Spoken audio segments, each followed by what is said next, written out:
the air. Glick's house, a vibrant lair, where melodies entwine and flow. Musicians gather, spirits glow. Rockin' interview, stories shared. Chill hangouts, no time spared. From soulful whispers to a roaring sound, music unites on hallowed ground. Strings and drums in harmony, voices rise in sweet decree.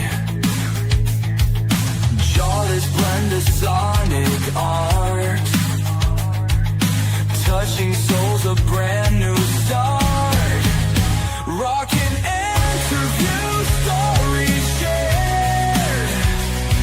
Chill hangouts, no time spared. From soulful whispers to a roaring sound, music unites on hallowed ground.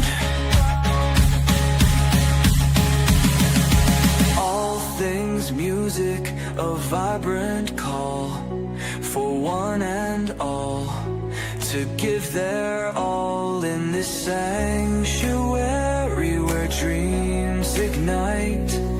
Music's power burning bright.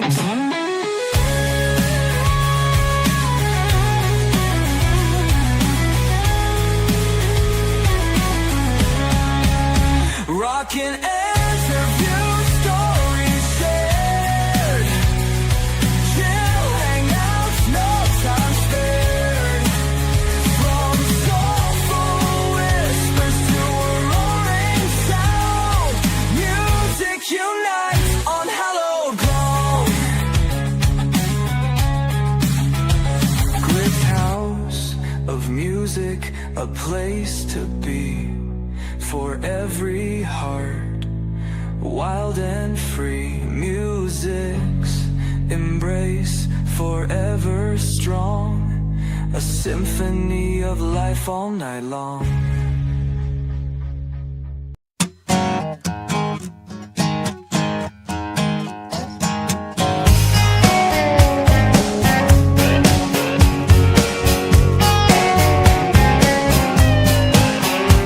Another Friday night, we've got no place to go. We pull up to the house of some girl we hardly know.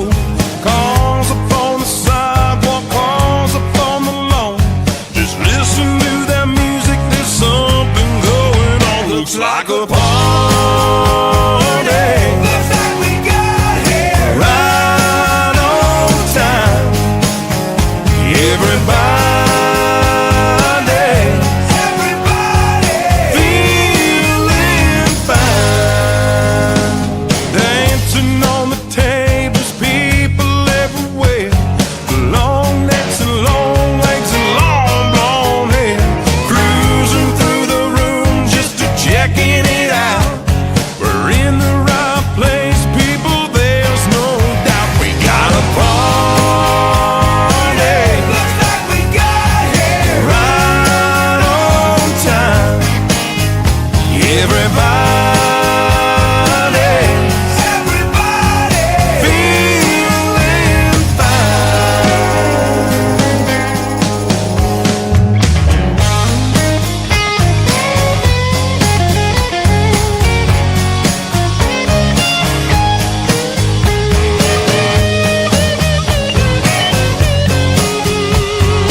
everybody get on. We're going on out along like a runaway freight train. Party right on time.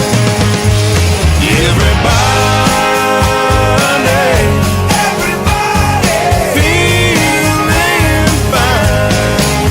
Looks like a party. Looks like we got here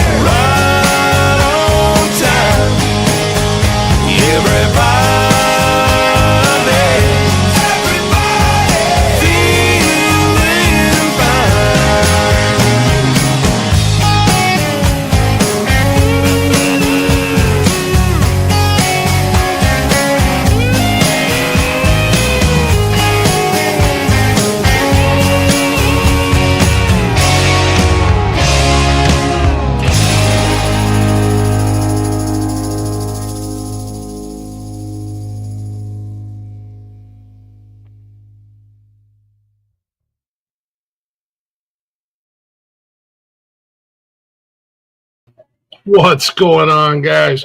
Happy Tuesday. Yes, it's only Tuesday. I know. It's the longest Monday ever. I don't know about you guys, but this week has been something else already. But welcome to the Nonsensical Network and Glick's House of Music, your unofficial backstage pass for all things music. If you're not already, go ahead and check us out everywhere. bio.link/nonsensical network. Got all them links to all the social medias. You can find all the shows live on Facebook and YouTube and even our X. If you guys are still on X, yeah, we're still floating around there too. We don't know why. We don't really fit in or anything, but we're there. So you guys can check us out there. The shows are always live, and you can listen anytime, any place on any of the podcasting platforms, which shout out and thank you guys for checking us out on your drives, all you truck drivers. What's up? But enough about us. Enough about me. We're here. We know why we're here. It's Glick's House of Music. So that means I got another kick-ass musician coming to hang out all the way from way out yonder, the Black Hills, Mr. Brandon Jones. Under Brandon Jones Band. What up? If you can hear me, I can't hear you all of a sudden. I don't know why. Oh, no. You might be glitching out on your end. Chattersbox, can you guys hear me?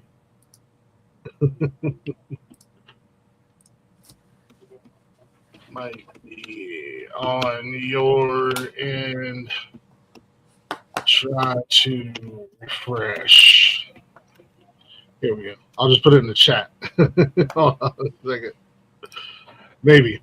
So, do.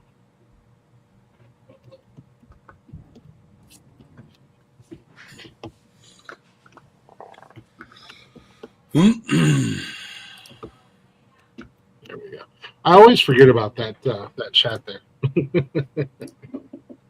So you know how it goes. I can't hear you.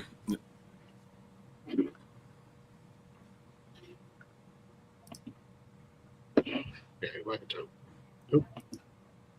there we go.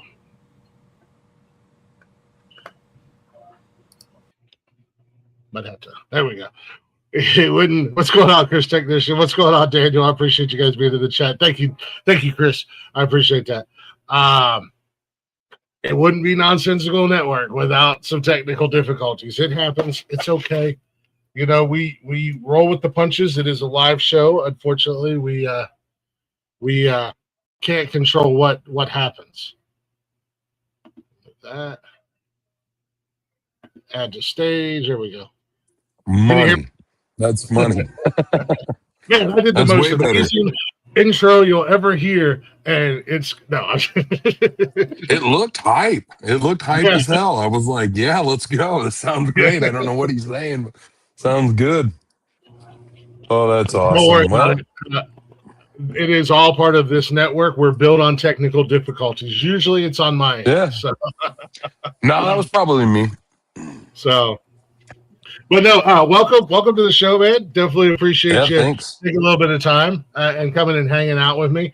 I'm a relatively new fan. I just stumbled upon you the day that I messaged you, and we were able to try to set this up pretty quick. So I'm definitely excited to have you on and chat with you because man, you've been doing this for a little minute now. Yeah, you know, time flies when you're having fun. You know, it gets kind of wild. But yeah, it's been, I think, about 12 to 13 years, maybe. So yeah. Was it something you always planned on doing? Like, you know, I'm gonna be a big time singer. You know, when I grow up. Not that you've ever grown up. Not saying you've grown up. I wouldn't accuse you. No, I think for me, like growing up, I was actually super shy. Didn't share this side. I was a big goofball, right? Like I was class clown in school, but nobody but like my girlfriend in high school knew I liked to sing or could sing. So it was a self dream, like in my own head. I was like, I don't want to grow up and be the next Garth Brooks or something. Yeah. But I never really told anybody about it. But yeah, then, you know, things kind of got out of hand. But yeah. I mean, I'll tell you what, you are what's the word I'm looking for? Words are hard. You're a Yeah. breath of fresh air in the country world these days. You have a very Oh, old thanks. school. I grew up in the 80s and 90s. So, I grew up with certain artists, some artists that, you've shared a stage with. Yeah. And you have that sound. And it's nice to hear that again in a new artist because Yeah. I'll, Yeah. leave Luke. I'll leave Luke Bryan alone tonight, I guess. Right. No, yeah, that is funny. I don't know. I've always kind of actually liked rock music, but every time I sang, it sounded country and it's just my voice. And so I don't know, man. I sang in a singing competition one time and like, I was about to shit my pants on stage when I was singing, but it was because I just didn't ever sing in front of people. And then I remember him saying, "You've got a really true classic country voice that people wish they had." And I was like, I don't even know what that means. I was like, I don't even know what you just said to me, but what does that mean? And it Yeah. was all right. This is just what I got. I don't know. I don't try to dress it up or be somebody else. This is who I am. Yeah, no, it's one of those things. If it comes natural, don't mess with it. Leave it alone. Because I know I was scrolling through, listening to some of your music, and I had my phone sitting down, and I had my earbud in. I was at work, and I had to stop and come back, and I go, "Fucking Toby Keith." Yeah, I I get came that a back and it lot. was Yeah, you, and I'm like, yeah, "Damn." yeah. I get a lot of Toby Keith. I get because of my looks. All of us chubby bearded guys kind of look the same, so I get compared to when we first started the band, it was Zach Brown band, and then it was Yeah, Chris Stapleton for a second, but not a lot of people can touch Chris Stapleton vocally. And then then it was Luke Combs. I get that a lot. Get a lot of Luke Combs, but yeah, yeah. No, yeah. Unfortunately, I've learned that apparently we, no matter. By the way, very nice beard. I appreciate the fact that thanks. you actually take care of it. Yeah, I'm a big I'm not a beard bro by no means, but I'm very vocal about if you have a beard, fucking take care yeah, of it. It's like having long hair. Take care of it. If you're a yeah. It's dude, pretty wild. It's yeah, gotten out of hand a little bit. I don't mind it, but it's a shitty deal in the wind. yeah, It'll hit you in the face. yeah. But I'm in the process of getting mine block back your out long vision. again. Yeah, yeah. I'm in the process But of getting yeah. mine back real long again. But yeah, no, I mean it's funny, but like you said, we all kind of blend together. I'm like, yeah, Hmm. whatever. Um, but I think you brought up Chris Stapleton, and not only is the guy an amazing writer, but he's got a very unique voice to try Yeah, he to, does. but no, man, you're definitely right up there with it with your voice. You do have a very unique sound, a very unique style. And Yeah. the great thing about music, it's your music. If you want to blend a little rock with that country Hmm. voice, have at it. Yeah, man. I do it. Yeah. So Yeah, man. I've had no musical training whatsoever. I mean, I took choir, because we had to take choir in yeah, school and I had some super cool teachers, but I mean, I had teachers that tried to push me to like take a lead role singing or something. They pushed me aside. In hindsight, looking back, it was like, oh, they seen something in me. At the time, I'm like, why are they asking me to do this crap? I don't want to yeah, do this crap. Leave me alone. Leave me in the back. And yeah, so I always talked my way out of it. Oh, would never do it. I can't, my fourth grandma died or something, and I can't be doing the lead role. I too scared. yeah, But to be honest, like my ex-wife signed me up for a singing competition. I was driving forklift at a block yard, and I tell this story on stage, kind of briefer version. But like I was driving forklift at a block yard, and I remember I got like an email. And I was waiting to load a truck, and I was checking my email, and it said, "Thanks for signing up. Thanks for signing up for the Texaco Country Showdown. Just send us your songs." And I'm like, "What the heck is this? What kind of spam email crap is this?" yeah. And and then she had called me and said, "Hey, I signed you up for the Texaco Country Showdown. We got to have 3 songs together by this weekend." And I'm like, what? And so she picked me 3 songs that I didn't really want to sing, but I went and sang them, and I bombed that first weekend. I bombed really bad, Oh but no. I mean, it wasn't like I didn't forget the lyrics or nothing like that. It wasn't that, but I mean, it was just like I wasn't quite comfortable. I was Yeah. really like, I don't know what the hell I'm doing. I'm scared. I mean, I had a vibrato in my voice, but more of like a scared little boy, like, Mm. you know. And Oh, then, and then I went back and did it again, like a couple weeks later. I was like, let me pick my own songs. I think I know what I want to do. And I got up and sang Old Red, Blake Shelton's version or whatever. And I can't remember the other songs, but I remember I sang one song, got up, and it was all right. And then I got up and sang that Blake Shelton Old Red, and we were on top of, they'd taken these pool tables and put boards on top of it and made it a stage, a makeshift that stage. sounds safe. We're in Belfouche, South Dakota, on Yeah. these pool tables, and it's kind of like a steakhouse slash bar thing. So half the Mm. people in the place are annoyed that there's this glorified karaoke contest going on in the corner. And I got up and started singing, and I just remember like, oh man, I'm really screwing something up. Everybody in this place is staring at me, and I'm like, oh. But I was just like, I had that kind of frick it mentality, like frick it. If I suck, I suck. You know what I Yeah. mean? Who cares? I don't know these people. My friends are here. They don't care. You know what I mean? If I suck, they're gonna love me anyway. Who cares? Let's Yeah. frick Right. it. Just send it. And so, but I remember singing that song, and then like the judge, they were all radio personalities. The judge was like, we've done this competition for blah blah years, something whatever. That's possibly the best I've ever heard anybody do in this competition. And I was like, oh no. I was like, oh crap. And then next thing I know, like I'd made it to the finals. I got like second or third place, and I didn't even have a guitar at the time. I barely played, and was just kind of like I was singing karaoke without a teleprompter. You know what I mean? I Yeah. was picking songs and didn't have any originals, and I took second or third behind some people who had originals and were actually playing an instrument. And Yeah. and I'm like, huh. And so it kind of built my confidence. I was like, oh, maybe I do have something, because when you go sing karaoke and your friends are like, you can sing good.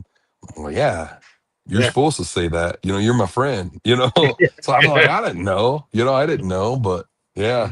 So that's kind of how things got started. But No, that's awesome, man. That's a really cool kind of like behind the scenes type of story of what brought you to where you are now. But I got to ask you because that's one of my biggest things is I have believe it or not I have a fear of public speaking and getting in front of a crowd. I've mhm. done it a couple times. Um, had been very lucky to do a couple things and Yeah. for I mean, was that something that you struggled with to get over? I mean, after you get up there and you do that, did you still have that kind of fear for the first? Oh, yeah. Dude, it sucked. Well, like I kind of said earlier, is like getting up and being goofy. Like if I was to get up and talk in front of people, so I went to church growing up, and it was like, what in the world? I went to church growing up, and it was like we'd have to get up and speak and talk, and Mhm. so getting up and being goofy or talking in front of people wasn't like way out of the norm for me. But getting up and being serious and singing definitely was not okay. I was definitely like, this is not good, folks. This is not going to be good. And but doing that competition, it really got me out of my fear of that. So I mean, because I mean, honestly, my blood pressure was probably through the roof. I was sweating like a pig. I was nervous. My mouth was so dry. And I would get allergies out of nowhere that I never had. Like it was like my body was like pulling all the stops. Like, we can't do this. Your throat, Yeah, you exactly. can't, your nose, you can't sing. You can't do it. And Yeah. it was like now I'm a little bit more over it. I still get nervous and excited when I get on stage, but nothing like back then.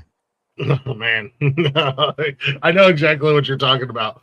Your Yeah. body starts reacting a certain type of way. Your Oh, dude. brain's Yeah. telling you every reason under the sun not to do it. Yeah. Like even Explosive diarrhea. No, I'm just kidding. Like you better do something. Better get out of here. Except for sing. We gotta go. Your body's on yeah, fire.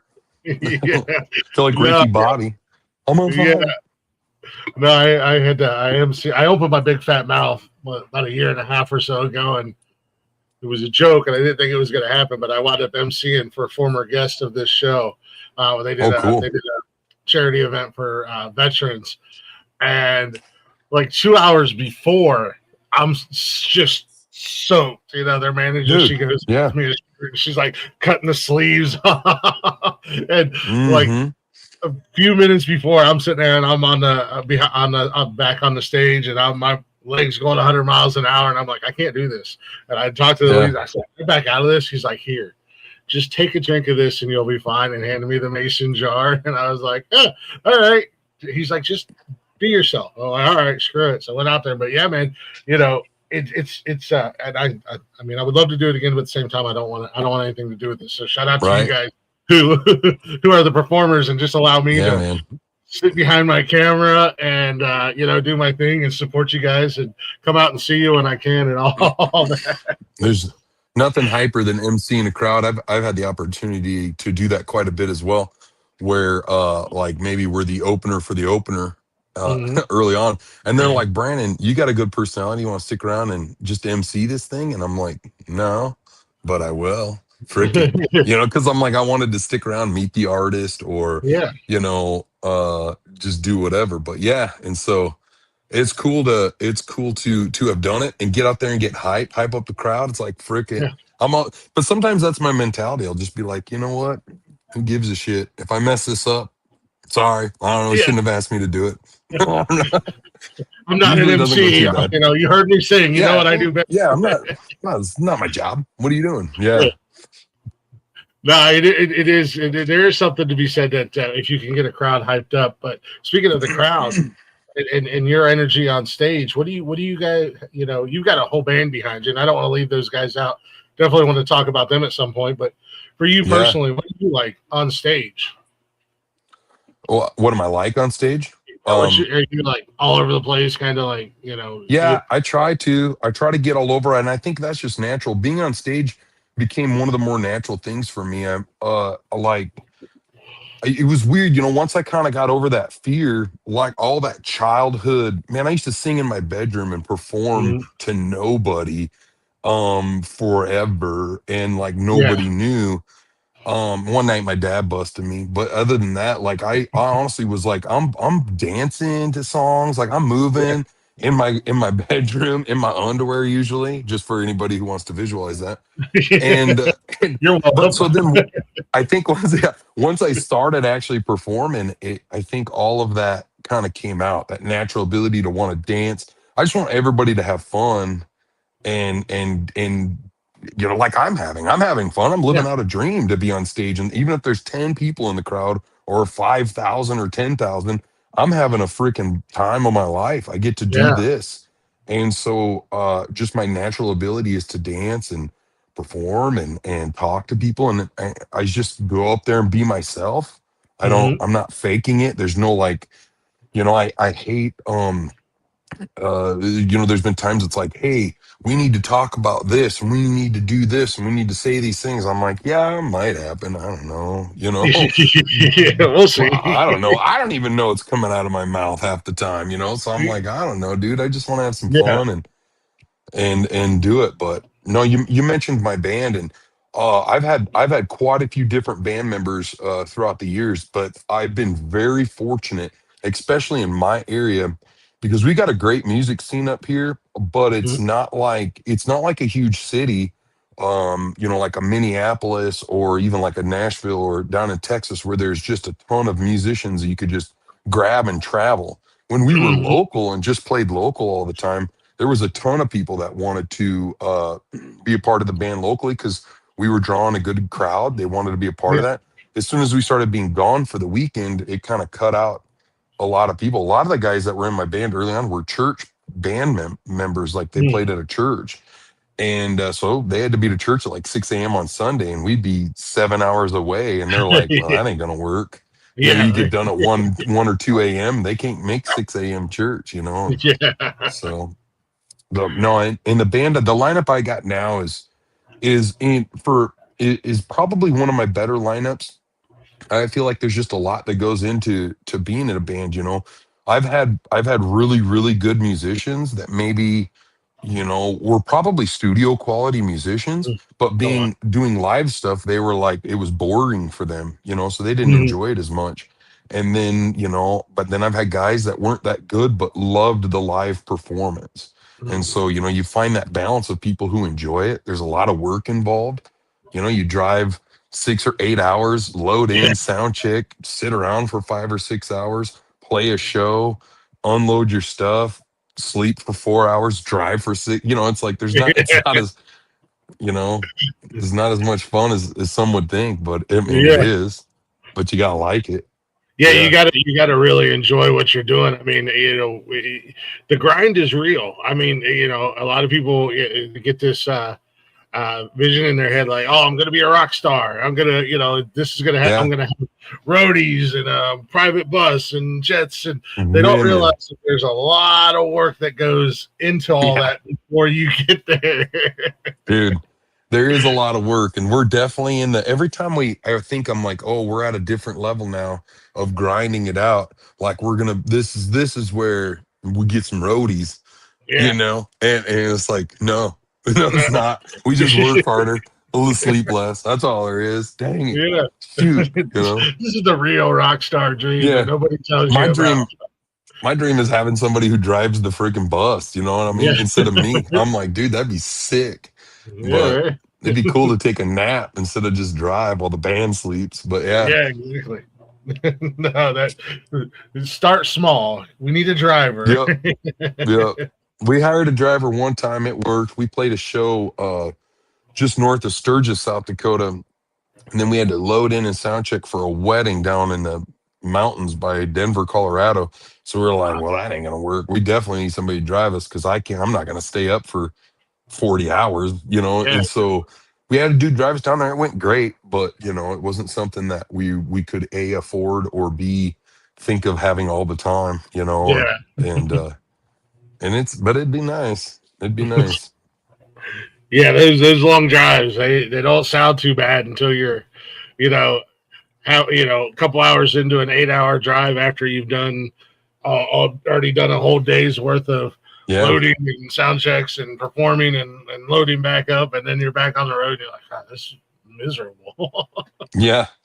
Yeah, dude. That's how it is, man. This weekend we play so I'm in Rapid City, South Dakota, and we play in the Levitt in Sioux Falls, South Dakota, which is about 5 hours away.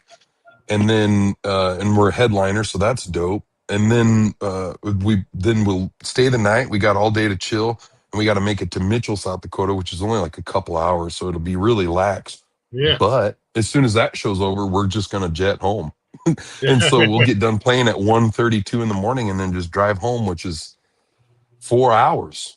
yeah. It's like ugh. And I'm the driver, so I'm like ugh.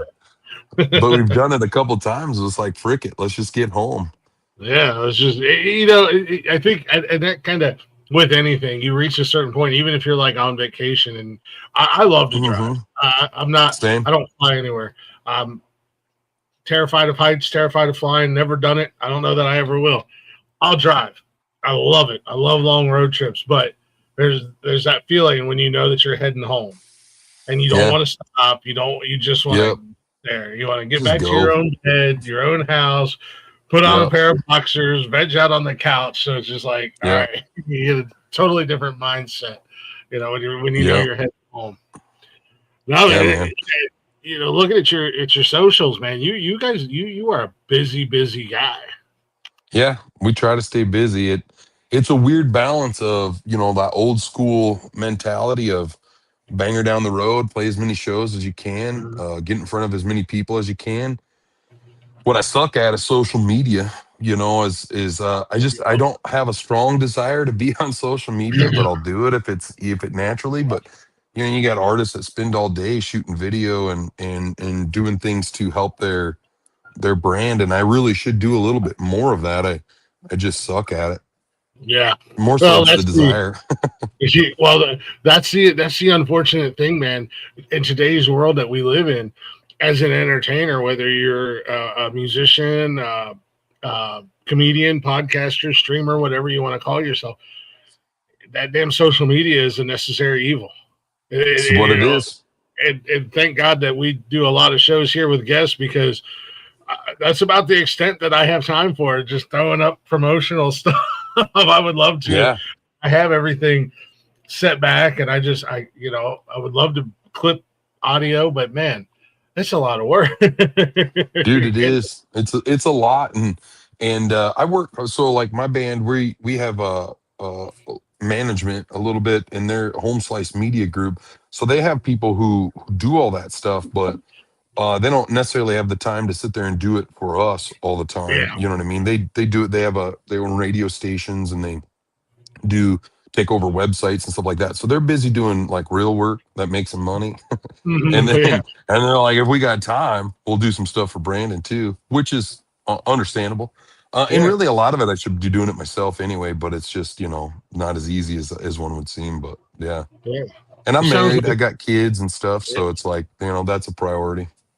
Yeah, no, exactly. I mean, that's kind of like, my girlfriend's here. I got kids. I work a 9 to 5. Unfortunately, I still have to work. Yeah, yeah, But yeah, yep, I get it. I understand. You sounds like you need an unpaid intern like I do that just handles all of our social yeah. media for us. Oh, dude, that'd be great.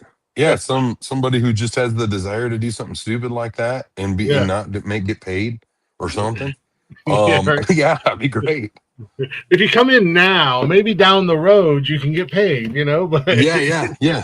And I owe you. My word is my bond. yeah, Uh, exactly. but yeah, man. So, what are you big into wrestling? I gotta ask you about those belts in the back or whatever. I am really big into wrestling. This one right here is actually my smoking skull. It's the Stone Cold Steve Austin Dope. full size replica belt. That's real. That's real. That's real. That's cool. So, and then the ones behind me are actually custom made. And they have the first show that I started on this network is called Nonsensical Nonsense. It's the show that Mm-hmm. we do on Saturday nights now, but it has my original show logo on it, and it's got my name and everything like that. Trophy Smack made it for us. So That's cool. I paid for it. They weren't like, Yeah. "Hey, your podcast is really great. Here's a free We're gonna belt. make you a They're free like, belt." thanks for buying. Yeah. But I will shout out, and I have no problem saying that, because this one on this side is the same as this one, but it was a little bit defective, and I had it less than a month, and they just put vinyls on them, but it's real leather and metal. It's about an 8-pound belt, but the vinyl started peeling off of the first one that I got, and I reached out to customer service, and they're like, "We'll have you another one out." And within about a week, the new one showed up, and I said, "What do you want me to do with that?" Keep it. Yeah. Okay. So again, shout out Yeah. to Trophy Smack. They don't pay us anything for Heck me yeah. to say that. I'm just a very happy customer. It's dope. That one will get redesigned here before long. I just haven't decided if I want to put the network or one of the other shows, but it will get designed. But because I am such a big wrestling fan, that's why I had That's cool. That's my cool, little man. nerd stuff. Yeah. Yeah, my son and I are big wrestling fans. We actually do a wrestling show on here whenever he feels like it, because it's his show. So Yeah. That's cool. How old's your son? he'll be 13 next week. Yeah, That's sweet. he's That's my sweet, baby. dude. He's the youngest of my group. Have you hoodlum? Yeah, well, that's cool, Yeah. man. I got 3 kids. I got me and my first wife. I call her the old wife. We had 2 kids right away. They're old as heck. We don't even talk about them. And then, just kidding. And then my new wife and I had a baby. My old wife signed me up for a vasectomy. Like I got them babies unhooked. And Yeah. then and then was like, I got remarried. I'm like, hey, I can't have kids, I'm just letting you know if that's cool with you. And she's like, cool with me. I don't want kids. We get married, and like a woman, she changed her mind. Shocking. And they do that. But she goes, I think I do. She had lost her mom, and so after a few years, I think she had that void in her life that she wanted to Mhm. fill, and something to call her own. And her mom were best friends. And so I'm like, here's the woman of my dreams, somebody I love more than anything in the world. Do you think I'm gonna sit here and tell her no? Like, no, Exactly. sorry, you can't have a child because I said no. And Yeah. so we went in and ended up getting it reversed, which locally was like $40,000. So I'm like, well, we ain't doing that. I'm like, that ain't gonna happen. Come. Yeah, and so she found a clinic. So I got two brothers that live in Salt Lake City, Utah. I got two brothers over there. She found some clinic 2 miles from my brother's house for $3,500, and I'm like, you got to be shitting me, you know? That would I'm make like, me what? nervous. That would make me nervous if the first one was 40K and then this one's Yeah, only 3K. yeah. I'm I a don't little know. I nervous. don't know what. I think it was the first people. That's how bad they just didn't want to do it. You know what I mean? Yeah. They're like, we don't want to do this, you know? And I don't blame them. You know, I wouldn't want to be fiddling around down there. But Yeah. yeah. But no, we went and got it reversed. I'm like, no way this is gonna work. It worked. Like It right worked. away. It worked right away. It was awesome. I play softball. And so I think when I got my vasectomy, I'm sure people on your channel are loving this nut talk right now. But It wouldn't be the first when time. I when I when I got my vasectomy the first time with the old wife, it like I went and played softball too soon. They're like, don't do anything for a couple weeks or whatever it was. I don't know. And I went and played softball that week, and I took it easy, but I ended up with like a couple little other pockets that I didn't know what happened, but I never went in. And so it felt like I had four testes down there. And the when the guy hooked them back up, he goes, "That's what saved you." He goes, "It gave it a spot for it to shoot to. Otherwise, the hose would have just died." And I'm like, Yeah. I'm a mechanic, you know, so I work on cars. So I'm like, that makes sense to me. Yeah. Makes You know, sense. that makes sense. All right. And he's like, yeah, man, that'll probably get you that, especially that left one. It'll get you going. I'm like, whatever, dude. So I was like, it worked. It worked. We have a beautiful 2-year-old daughter, healthy. I mean, it couldn't have worked out. I don't know how we got so lucky. You know what I mean? Yeah. And like I said, my wife didn't have any kids. So it was a blessing. So it was cool. Yeah, man. It's one of those things. If it's meant to be, it's meant to be. And Yeah. Yep. So the we named her after my wife's late mother and rolled on with that. Yeah, it was cool. you are a brave man. I wouldn't even have the initial procedure done, let alone have it undone. Uh, When- now, when- now I'm trying to figure out if I need to get them unhooked or not, or if there's a third wife down the chain. I don't know. You know what I mean? Do I need to have more kids or what? a new. I, yeah, I'm starting to run out of hose. You know, you keep hooking it back up, Yeah. hooking it back up. It's like, sheesh.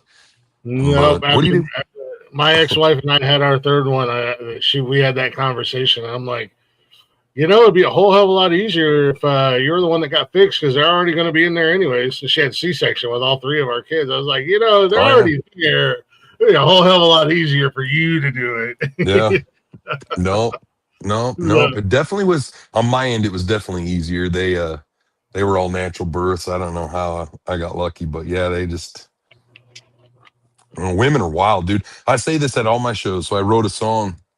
Called Kiss Me All Night. You just got my girlfriend's attention. She said, "What?" Women are wild, dude. I wrote a song about how I met my wife because I went after softball and I was after softball. I went to this bar. I just got a divorce. Wasn't even like 100% final. And I'm like, I'm gonna hit on this hot waitress over here at Joe's place in Rapid City. That's where I'm at.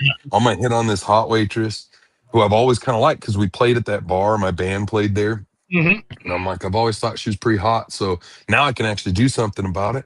So I was hitting on her and I said something stupid like, hey, I think I kind of like you. And I was expecting her to go, that's cute. Do you need another beer? Something. And she goes, I like you too. And I was like, what? Like I had no plan. I was just like, no, I wasn't expecting that because she's way out of my league. And Yeah. so we ended up hanging out that night and making out all night long. Like my alarm went off when I was making out with her, and I was like, oh shit, this is not gonna be good. I gotta go to work and I haven't slept, might still be drunk, I don't know, and so but I was like, I sucked her up, dropped her off at her house, and went to work. And while I was at work driving that forklift at the block yard, I was actually trying to learn Michael Ray's song. He's got a song called "I Want to Kiss You in a Parking Lot Under the Oh, yeah. Moonlight, Kiss You Under," whatever that song. I was trying to learn that song and I couldn't figure it out on the guitar, or I was just in the beginning stages. And so I had this do do do do kind of rhythm in my head, and so I started singing, yeah, and then she kissed me all night, and I ended up going home, sitting on my bed, hitting record, and playing this song front to back, after thinking about it all day, and Yeah. And so if anybody's out there, you listen to Kiss Me All Night, it's a legit word for word. I barely changed anything after that first time on my bed when I wrote it. It is we met, made out all night, danced on the bar, hung out all weekend. All we did was make out because I wasn't finalized on my divorce, and so we were both kind of like you kind of wait. And so we waited, but then it was like, you know, we ended up falling in love. So what can I say? So She couldn't resist my charm, you know. that's what, yeah. Yeah, that, But the but hell so of I always say that at shows, and I always say women are so wild because my wife is so amazing, and most all women are. But like we'll go on the road. We'll be gone for 4 or 5 days, sometimes a couple weeks. I come home, she'll unpack my clothes, do my laundry, make me a sandwich, ask if I need something else. And that's with our daughter at home, you know, that she's almost single mom in half the time. yeah. Like as we're chatting there upstairs, she's single mom, and you know what I mean, like she's just doing whatever. And it just, you know, women are a whole different level of human being. Like watching a woman go through childbirth, you know what I mean, and then just walk out like, yeah, I just did that. You know, you're like, if that happened to one of us as a dude, like we're screwed. You know what I mean? We're in there for months. You know Yeah. what I mean? Like I might need something, cold plunges. I need some back rubs or something. I don't know what's going on, but man, women are Yeah. just different human beings. They definitely are. They're definitely built different. I mean, Yeah. you get the man cold, as they call it. Dude, You yeah, man flu. That's the only thing worse than child labor. You know? know. Oh, you got the man flu. It's like, I'm gonna need you now. I Yeah, might die. I'm on death's bed here. Like, come on, don't Yeah. don't leave me. You don't know what this feels like. You and Yeah, just your childbirth stuff. You don't know what the man flu feels like, you know. Oh yeah, man. very dramatic, very touch and go. Once that man flu Yeah. hits you, you know. My body aches everywhere. I don't even know if my toenails are still on. I don't know what's happening right now. Yeah. It's real No, life. yeah. I feel like I'm gonna get in trouble tonight.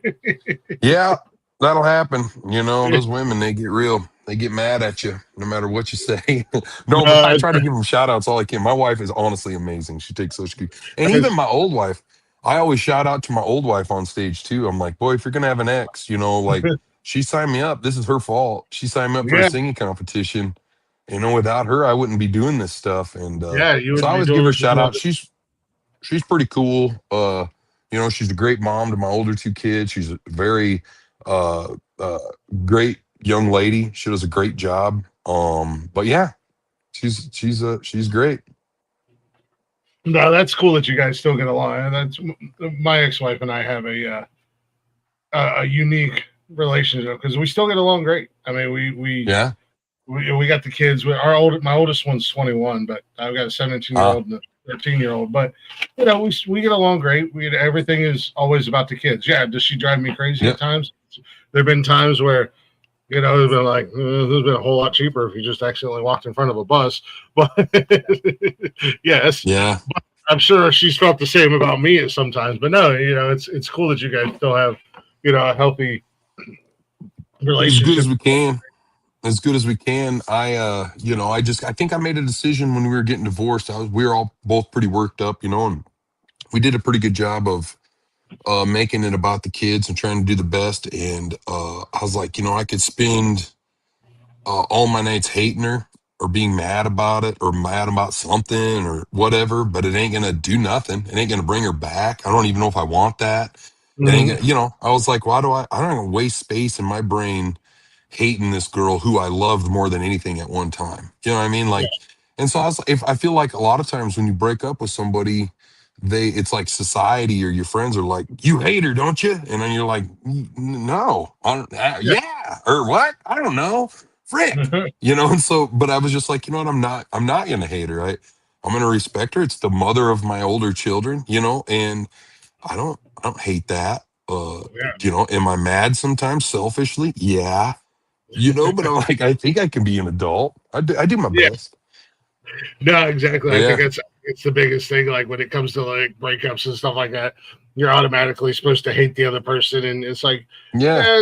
you know, and if you look back at it, you know, I'm the type of person that I believe everything happens for a reason. That everybody Yeah. comes into your life for a reason, whether it's for a long time, short time, to teach you something, to help you grow or whatever. But Yeah. ultimately, I think it prepares you for that next stage. You know, like you finding your Yep. new wife. Now, Yeah, like, dude. you know, my girlfriend, she's the best thing that's ever happened to me. I don't know why she puts up with me because I came home today and said hi to her, gave her a kiss, and started working on podcast stuff. And she was cleaning the house, and she's doing laundry right now as we speak. Yeah. Yeah. You know, That's what my wife's doing. Yeah. yeah. Like I've been in a Women. relationship before where the whole time I'd be getting bitched at, and I'm like, I'm trying to freaking work. Yeah. I'm trying, you know, I can officially say we're getting paid now to do this. This is where before I Yeah. could, but like, Right. you know, but like, No. no, she's just doing her thing and making, you know, we're going on vacation this weekend, so she's trying to. And I'm like, can I do anything? Because I feel like I'm just a shit bag, and I have to be reminded of my role. I'm a Yep. Sasquatch. I have to carry things and move things and Yep. drive. Lift them up and put them down. Yep. Yep, her personal No, for chauffeur. sure. Dude, that's why women are next level, dude. They're Yeah, next level. But no, yeah. I just seen some of these comments. Everybody was telling me to refresh. And I'm yeah, that glad they was said that because it totally worked. Thanks, all you smart people. all And this thanks for the motion. compliments on the beard too. Thanks. Yeah, It's I had to real. I double don't. check. I had to double check. I'm sitting here and I'm like, as we were talking, I got an email from YouTube saying that they took the video down. This has been removed from YouTube, but I think we're still live on YouTube, so I don't know. Yeah. I guess your song that I played earlier has been removed on YouTube for copyright infringements, so they Yeah. yanked me down. So I don't know. That'll happen. That'll happen. That'll happen, man. But yeah, dude, music is fun, man. It's the wildest thing I've ever done. It's the most natural thing I've ever done.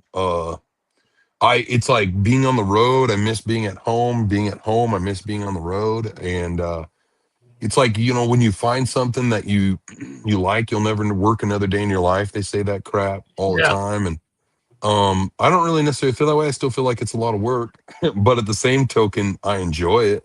You know, you find something that you like and you don't mind working for the rest of your life. You don't mind yeah, doing it. And is it still work? Yeah, but it doesn't feel like, you know, so taxing. It doesn't feel like I'm at, you know, some brain numbing job or I yeah. sure as hell wouldn't do well in a cubicle. I got to No, be outside or I got to see somebody. I got to talk to people, but so yeah, man, this is way better. no, exactly. I mean, I think that's the thing. You know, it's work, but it doesn't feel like work because Mm-mm. you enjoy doing it so much. But yeah, I'm the same way, man. I'm right there with you. Don't lock me into a cubicle. You know, I'm a blue collar guy. I've done construction or some type of construction for the last Mm-hmm. 30 years. You know, that's what I know. Uh, but you know, doing this stuff, even not getting paid a lot or paid anything at all to do it, I freaking love it. I look forward to it. Yeah, man. Yeah, And for and sure. and then the fact that I'm lucky enough to hang out with, you know, artists, you know, like this week I'll have you on, and before that, you know, the ladies had a run where I had like 5 or 6 female rockers on, and you know, next Yeah, week I might have. I don't know who I have on next week. I have to look, but you know, I might have a rapper on or something. Like that. You yeah, know, that's I'm cool. such a music nerd. I love it. I listen to all the genres, but yeah, man, it's a different story when you're doing it for yourself and you're enjoying what you do. Yeah, it's And cool. You know, you've got there's times I wish it was a little more financial rewarding, but we'll get there. yeah, yeah, you know that's the thing. You get there along, you know, you just gotta be patient and wait it out, and Yeah, you know, I, yeah, I'm a firm believer in not taking shortcuts. Um, you know, we talked about social media a little bit earlier, and you get these people that will come on the scene and out of nowhere will blow up and have excuse me, 30, 40, 50,000 followers in a matter of like 2 months. And it's just like, you just dude. want all that. You're not getting any actual real engagement. I'd much rather be sitting here with my 1,000 followers that it took me 2 years or 3 years to grow and get the engagement and the interactions from them. Yeah, dude. It's a bit more rewarding, when you're putting axes in seat, as opposed to, you might get 2,000 views on a video that you post, but then you go to do a show and there's 20 people there. Can't wait how that worked out. Yeah, man, I've had that happen. Some of the people I've gotten to open up for who were TikTok famous or blew up, didn't pull a great crowd. They were actually really cool people. So no doubt some of the people I've opened for would definitely have that.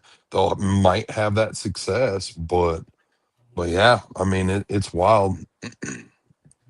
It's wild. My claim to fame is, you guys know Bailey Zimmerman, a big country artist. Yeah. His drummer's my old drummer. He drummed for me, and he was like, I'm moving to Nashville. And I'm like, you're dumb. Like, who would want to move to Nashville? That's dumb, like everybody else. And I was more so jealous because he's such a good drummer. I didn't want to lose him. And he was so fun to hang out with. Such a good hang. So he moves to Nashville, and like 3 months later, he's like, I'm drumming for this new kid, Bailey Zimmerman. And I'm like, who the heck is that? Sounds cool, whatever. Next thing I know, it's like on our local radio station here. Up next is Bailey Zimmerman rocking a hard place. I'm like, son of a.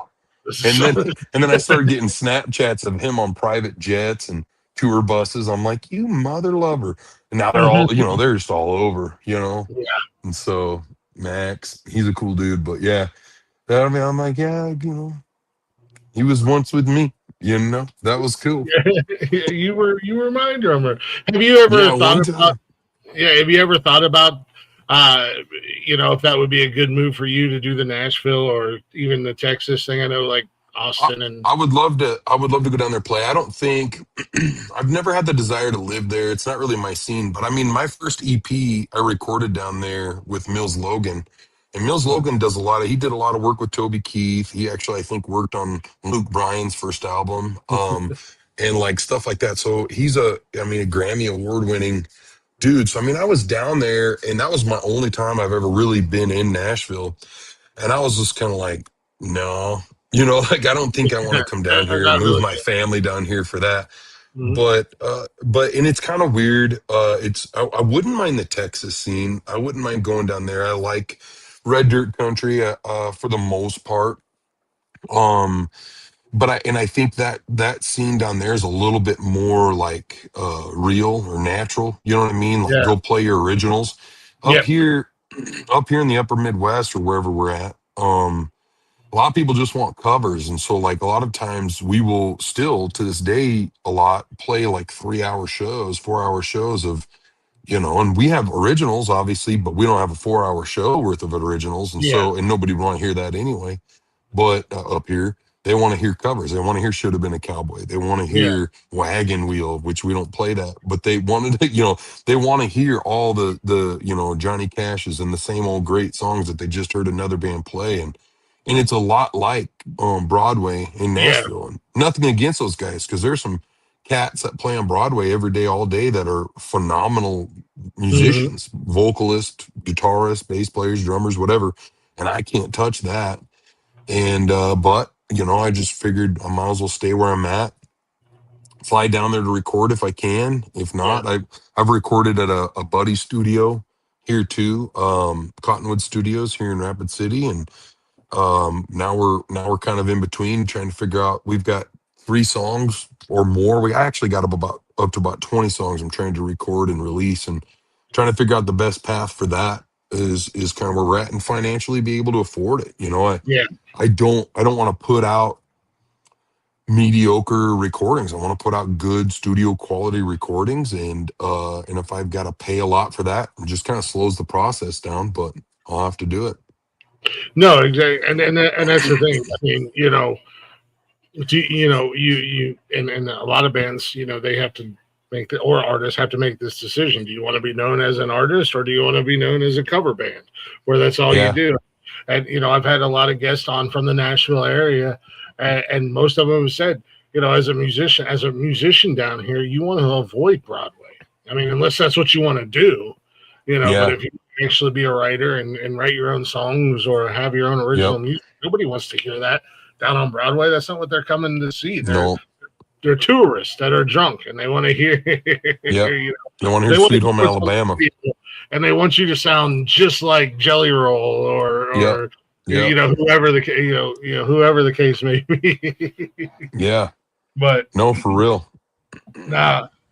speaking of covers, you did a cover of Sawyer Brown, that one of my favorite songs, and you absolutely killed it. Thanks. Yeah. Yeah, dude. The walk was that the walk or whatever? Yeah, the walk. Yeah, such a great Yeah, song. dude. I love Sawyer Brown. They're one of those Same. bands. This show is for local and independent artists, but they're one of those bands that I grew up listening to, and I'm not ashamed to say that I've reached out to on a couple of occasions and been shot down a couple of times. But Yeah. I'm still Yeah, man.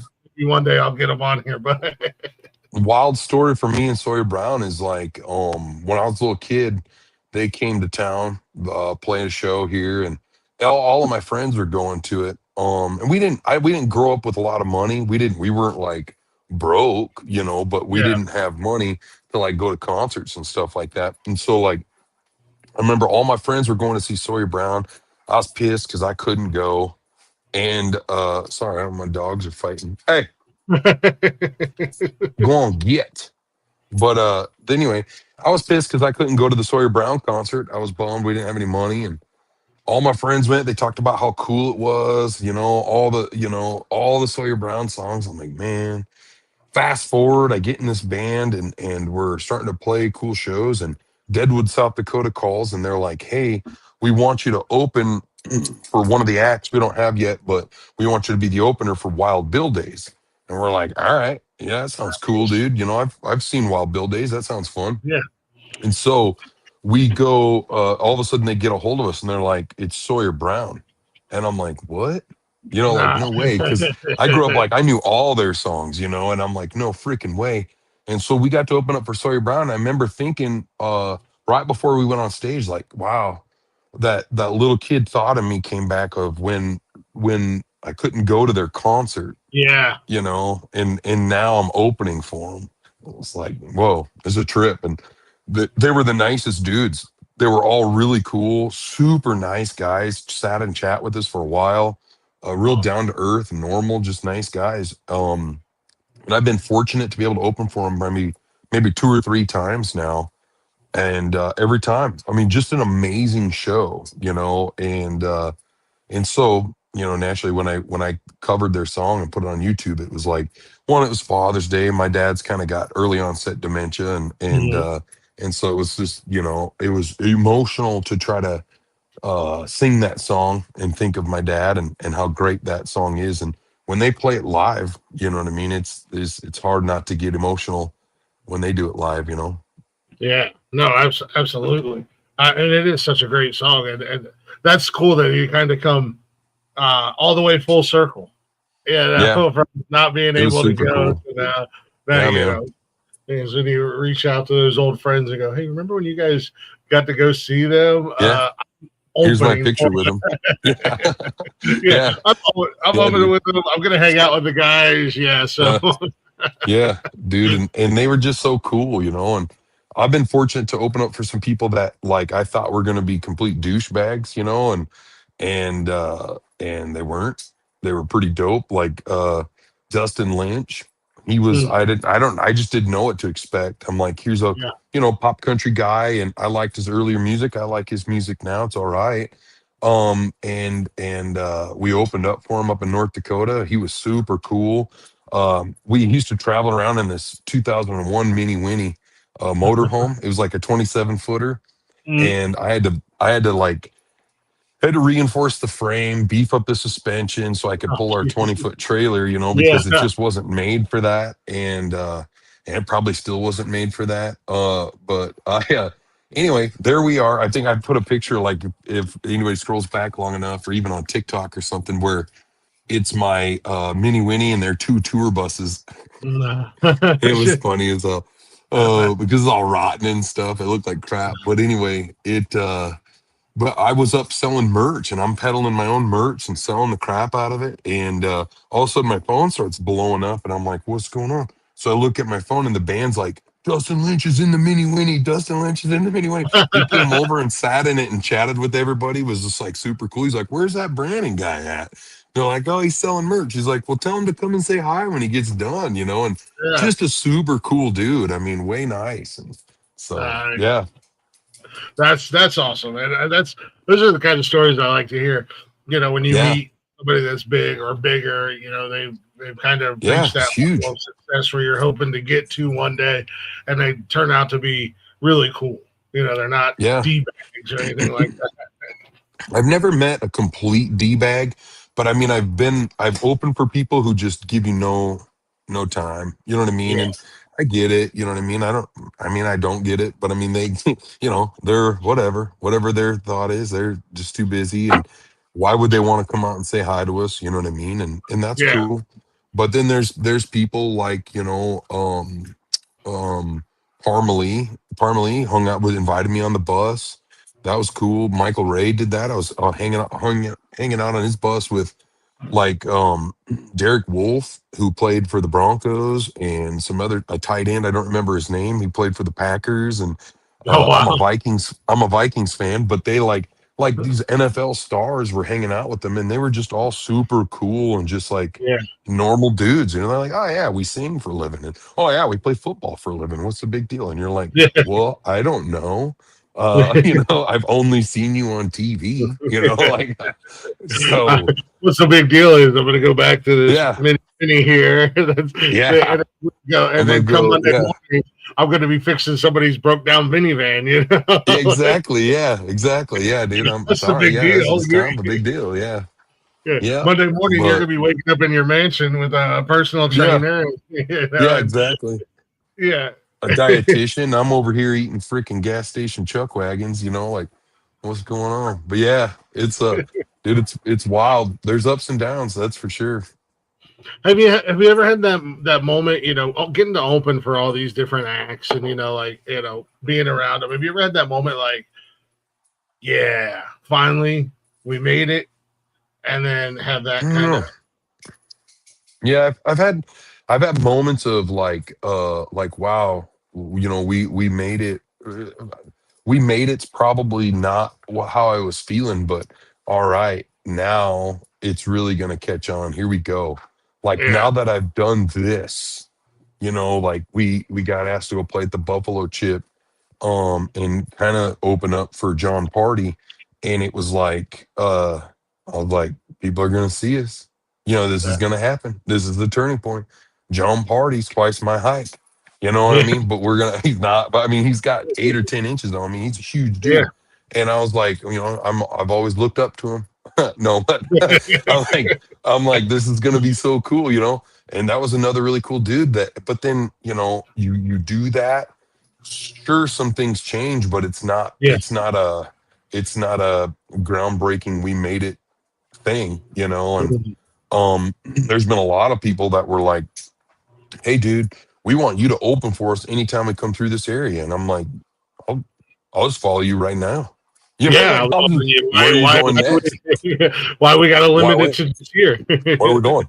Where are we going? Yeah. You think that mini winnie won't keep up? Well, let's go, which and it would have, but we know it's like we just, so the we made it, maybe not quite, but I've definitely had moments of like wow, when I wake up tomorrow, things are going to be different. And they weren't, but it's fine. You know what I mean? It was cool, but we've had some cool moments, with some cool dudes opening in huge crowds. I think my Mhm. biggest crowd, people always ask me that, what's the biggest crowd you've ever played for? And I truly don't know, but I'm guessing, it was Clint Black, up in Deadwood. Oh wow. And I mean, they closed down the street, and it's like building to building for like 4 or 5 blocks. People just up the street. They have like 2 sets of line arrays and a another television screen or whatever, big huge jumbotron that they're Yeah. videoing it on, so the people that are 3 blocks away can see what the heck's going on. And I'm like, wow, there's a lot of people. There's a lot of people, and I'm so used to being able to like kind of get done with the show and just go walk around. You know what Yeah. I mean? And the beard kind of makes me recognizable, so it's hard to hide. Yeah. Which I wouldn't anyway. But I was like, I remember walking up the street and it was so packed, and I took like 50,000 photos with people and met like a whole crap ton of people. And I was like, I'm not getting where I was trying to get to our merch bin, and I couldn't make it. It was too crowded. I kept getting stopped. Finally, I Yeah. just, aborted mission and went back behind the stage. It was like, holy crap. And then I swear to you, I share this all the time. Clint Black played and he sang he's got a song like the rain, like the Mhm. rain, I have fallen for you. And he starts playing and it started to freaking rain. And I'm like, what? This dude's got so much power that he can like sing like the rain and it freaking starts And it made raining. And I was like, wow, dude, he's in with Mother Nature and stuff. It was cool, but that for real happened. It was a beautiful night. It was just the dude's amazing, Clint Black. He still got it. So yeah, He's one of those guys that I grew up listening to him and George Strait, and yeah, that early '90s into the '90s run of guys like that just could pick up a phone book and sing 5 pages out of it, and it'd be a #1 hit. yep, yeah, dude, just wild.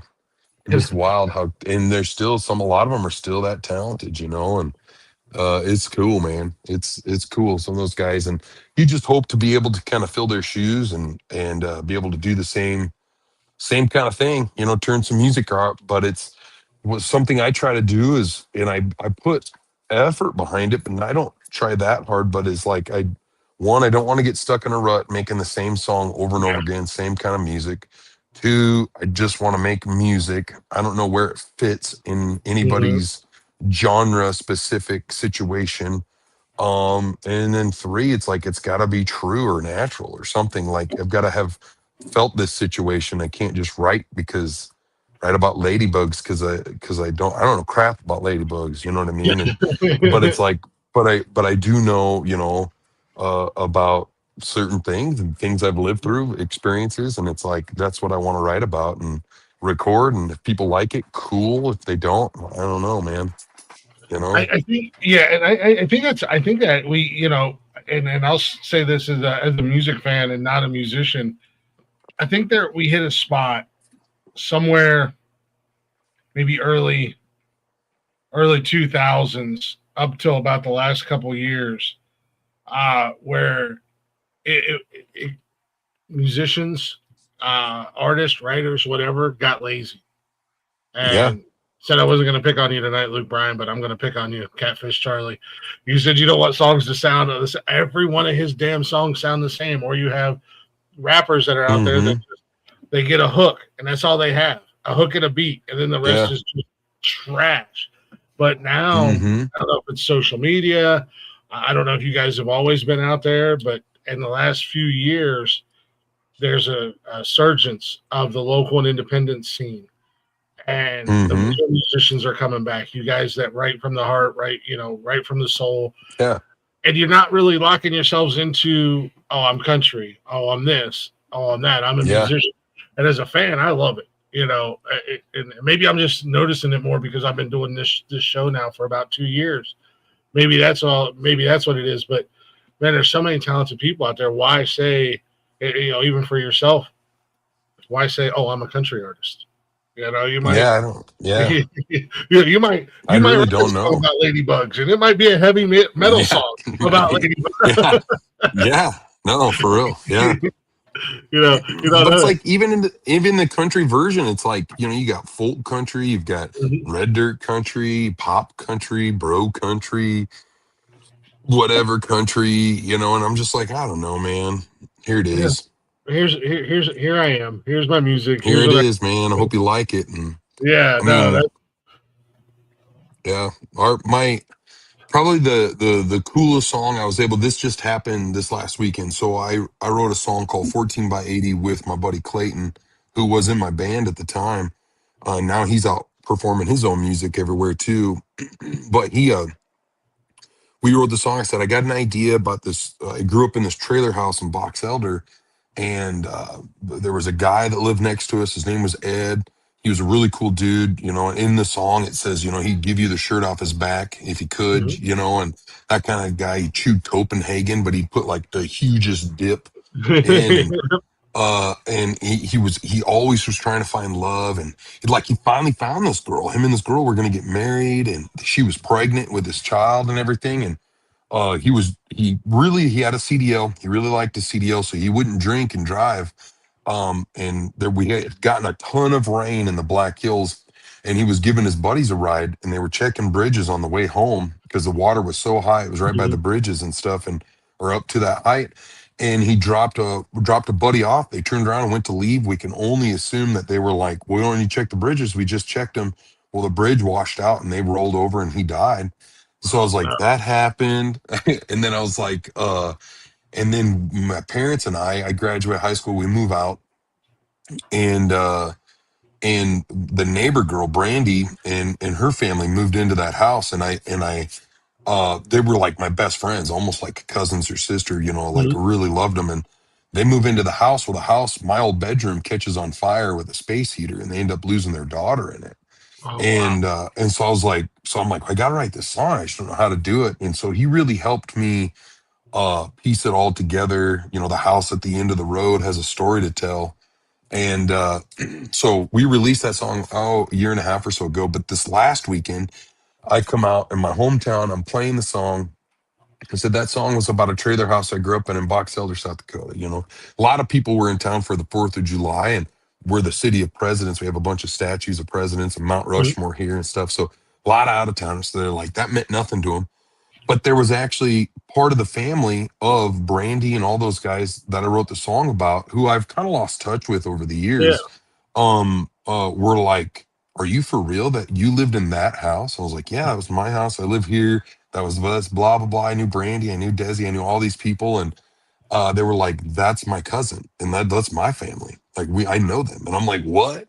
And so they're like, we'd never heard that song, and we heard about it, but they're like, we'd never heard it. And so, so it was cool to connect with people who knew the same people. And the song's pretty hard. It goes pretty hard. I like it. I think Clayton and Tom, they were working at Cottonwood Studios, and they did a really good job with the arrangement of the music and made it a good song. I really like it. No, that's crazy. I mean, and that's with it being based off of real events, but then to run into the family all these years, like so odd years later, it just kind of that had to be a moment, just go kind of make you stop and kind of it was super cool. It was cool because I always thought to myself when I'm singing that song, I'm like, I don't know, I haven't seen some of these people in 10, 15 years, and so it's like, I want to know what are they like? Are they out in the crowd right now? They listen to the song. Do they know it's about them? Because I reached out to them and said, I'm writing this song and I'm going to release it. I even sent a version of it to them, and they were like, yeah, that's awesome. Thank you so much. But there was only a couple of them that I could get a hold of. And so, and even my buddy Ed, I was able to find his ex and that had his son. They ended up, their son was born Eddie Jr. Unfortunately, I heard that he passed away recently, but it was cool to be able to reach out to them and say, I created this, for you guys, and I hope you like it. It's kind of too far down the path of no return right now, but I hope you like it. But they did, and so it's one of those easier to ask for forgiveness type moments. I'm like, I'm about 90% done with this. What do you think? But at the same token, I didn't want to give them. I didn't want to play like an acoustic version and be like, because it doesn't do the song justice. But it's cool. No, that's awesome. Speaking of writing, I know you said earlier you don't really have a music background, a lot of training and stuff like that. When you write, is it hard for you, or does that come naturally for you to write a song? it's difficult. It's difficult for me because musically, like I've learned guitar now. I can play guitar. I'm efficient enough at it, but I'm not great, and I don't know music theory. It's hard for me to say, here, let me put this in a depressing tone. I'm like, I don't know. I kind of have to like strum something and then be Mhm. like, oh, this reminds me of this, or like, I have to kind of make it up as I go. Or sometimes I'll have like a song idea or lyrics that I'll come up with off of another song. And I'll be like, this rhythm makes me think of this lyrically, and so Mhm. now I got to change it up and be like, I can't rip off Morgan Wallen, or something. It's like I gotta come up, but it's like that. Maybe I don't know the song, or maybe it's an unknown artist. That we're at some venue watching somebody play, and I'm like, the audio sucks. I can't hear what they're actually singing about, but I Mhm. do like the rhythm. So I'm like, I might record a snippet of it for the version and start writing lyrics to it, and that helps me. I wrote a couple of songs that way. One of the songs I wrote, "Forever Yours," I wrote to propose to my wife. I was just in my bedroom, just playing around on the guitar, and then was like, "Oh," and I started writing the song right in front of her, and she didn't know. Like, and in my mind, I was like, "Oh, this is a love song." Like, oh, I might use this to propose to her. Like those thoughts were in my head as I'm writing it. Like, if you're Nice. wondering why I brought you here tonight, and I was like playing it. And she's like, that's really pretty. I like that. And I'm like, we're good then. I was like, all right, if she likes it, that's all we need. And we ended up recording it. I honestly was only going to use it to propose to her and then never do anything with it. I didn't really think it's that good of a song, but the band really liked it. I'd whip it out at some weddings or something like that, and the band liked it, so we ended up recording it and putting it out. But yeah, so it's hard. It's hard for me to answer your question. Shorter is it's hard for me to write songs because I feel like I have a ton of lyrics in my mind, Yeah. a ton of thoughts. But musically, I'm like, I don't like where I'm going on guitar. That's where my Yeah. band comes in. I got Cody in my band. He's really good at coming up with different chord progressions or a different lick, something like that to go off of. And Riley in my band is a phenomenal musician. Pretty much everybody in my band is musically trained, like Yeah. college or on a different level of music than what I am by far. Yeah. And so, or have gone to school for something. And so, like having them around, it's like, hey, this is what I'm thinking. And they're like, oh, this is what you're thinking. And they'll play it. And I'm Yeah. like, yeah, that is what I'm thinking. Yeah. That's it right there. Look, they're like, I'm just a voice here. I Yeah, got it. Yeah. dude, they're You the guys. brains of the operation. I got nothing. And Yeah. they're smart, man. From Josh to Blake. Blake is our guitar tech. Phil, he's our fill-in bass player this for like a couple of months. And Isaac, our drummer, is ridiculously talented. He's got great vision, great ideas. I mean, all these guys are between 21 and 25 years old, Wow. They're and just just babies. energy and great ideas, just great. I love having them around because they're and I'm older than them, but they like just their experiences, I would say, wise beyond their years. Yeah, they're Yeah. babies, and they still got some new blood to them as far as like some certain shows and things they want to do. Mhm.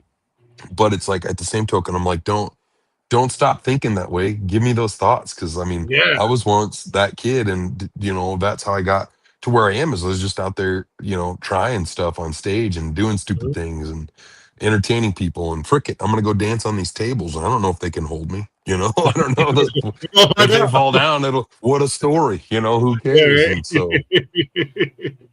No, yeah, exactly. I mean, that's awesome that you can kind of fall back on those guys, even though they're younger. But because I'm sure you were there at one point in time trying to find your, when you're first starting out, you're trying to find your voice, find your style, yeah, and like you said, they're in their early 20s, so they're still trying to figure out who they are, or what they are as musicians, and which direction they want to go. But in the meantime, they have all this like just knowledge bouncing around in their head. So yeah, it helps you. It's only going to help you because like you you're still, like you said, I don't know how to I'm learning how to play guitar. I can play a little bit. I Yeah. can, uh, I Yeah. can, I can write words down. I don't know how to make a melody Yeah. or. My stuff's pretty basic. Like when I wrote Kiss Me All Night, like I was talking about earlier, I mean, it's just DCG, with a turnaround of like within an A chord. And I didn't know what the hell I was doing. I just is Mhm. like, I fumbled through it and was like, this is what felt good. I'm like, let's go, And so, but yeah. What up, Kayla Thomas, 948? Hey, y'all.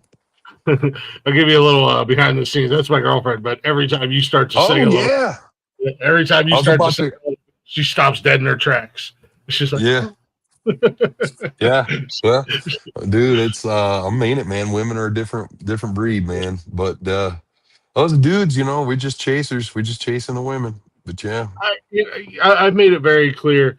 I'm just a big dumb animal. Yeah. She calls me her squatch. Everybody on the network and our normal community of people, they call me a Sasquatch. I'm a big dumb animal. I'm just Same. existing. I'm just Same. bubble. I've You tried know, to evolve, but honestly, I just resort back to my uh, you know, normal dumb animal stuff. That's why I yeah. 100% agree. Yeah. I go back. Yeah. I pick things up. I put things down. Yeah, that's it, dude. Yeah. I'm very You fortunate need me that I to move figured out this? how to do all Uh, this podcasting stuff all on my The own only, with no the help. only time I complain is when she asks me to pick things up and it's like the laundry, or she wants Yeah. me to stop at the grocery store. And I'm like, yeah, all right, I'll go. I don't mind. I don't mind going to the grocery store. We usually go together. She just gets annoyed with me because I make friends everywhere we go. That's Yeah, my personality. yeah. When we first started dating, the first couple of times we went to like Walmart or somewhere, and I'd just be talking to somebody. She's like, "You know who that is?" No, I have no idea. Literally No. just met him. My problem is everybody recognizes me, but I have no idea who the hell they are. And so, because, Yeah. they'll watch me at a show for hours, but Mhm. I don't know who the hell they are. So they know me and I share them. I'll talk on stage, and I'll share who I am. So they know me, but I'm Yeah. like, and then they'll walk away and my wife will be like, do you know who that was? I'm like, not a clue. Never seen that person in my life, but they knew a lot about Never. me. I have no idea who they are. She's just gotten to the point now where she's just like, "Yep, should have known." If I Yeah. disappear and we're in public, Yeah. Yeah. I've made a new friend. I Yeah. am. Which I don't Just think anything's wrong with that. I like that. But yeah.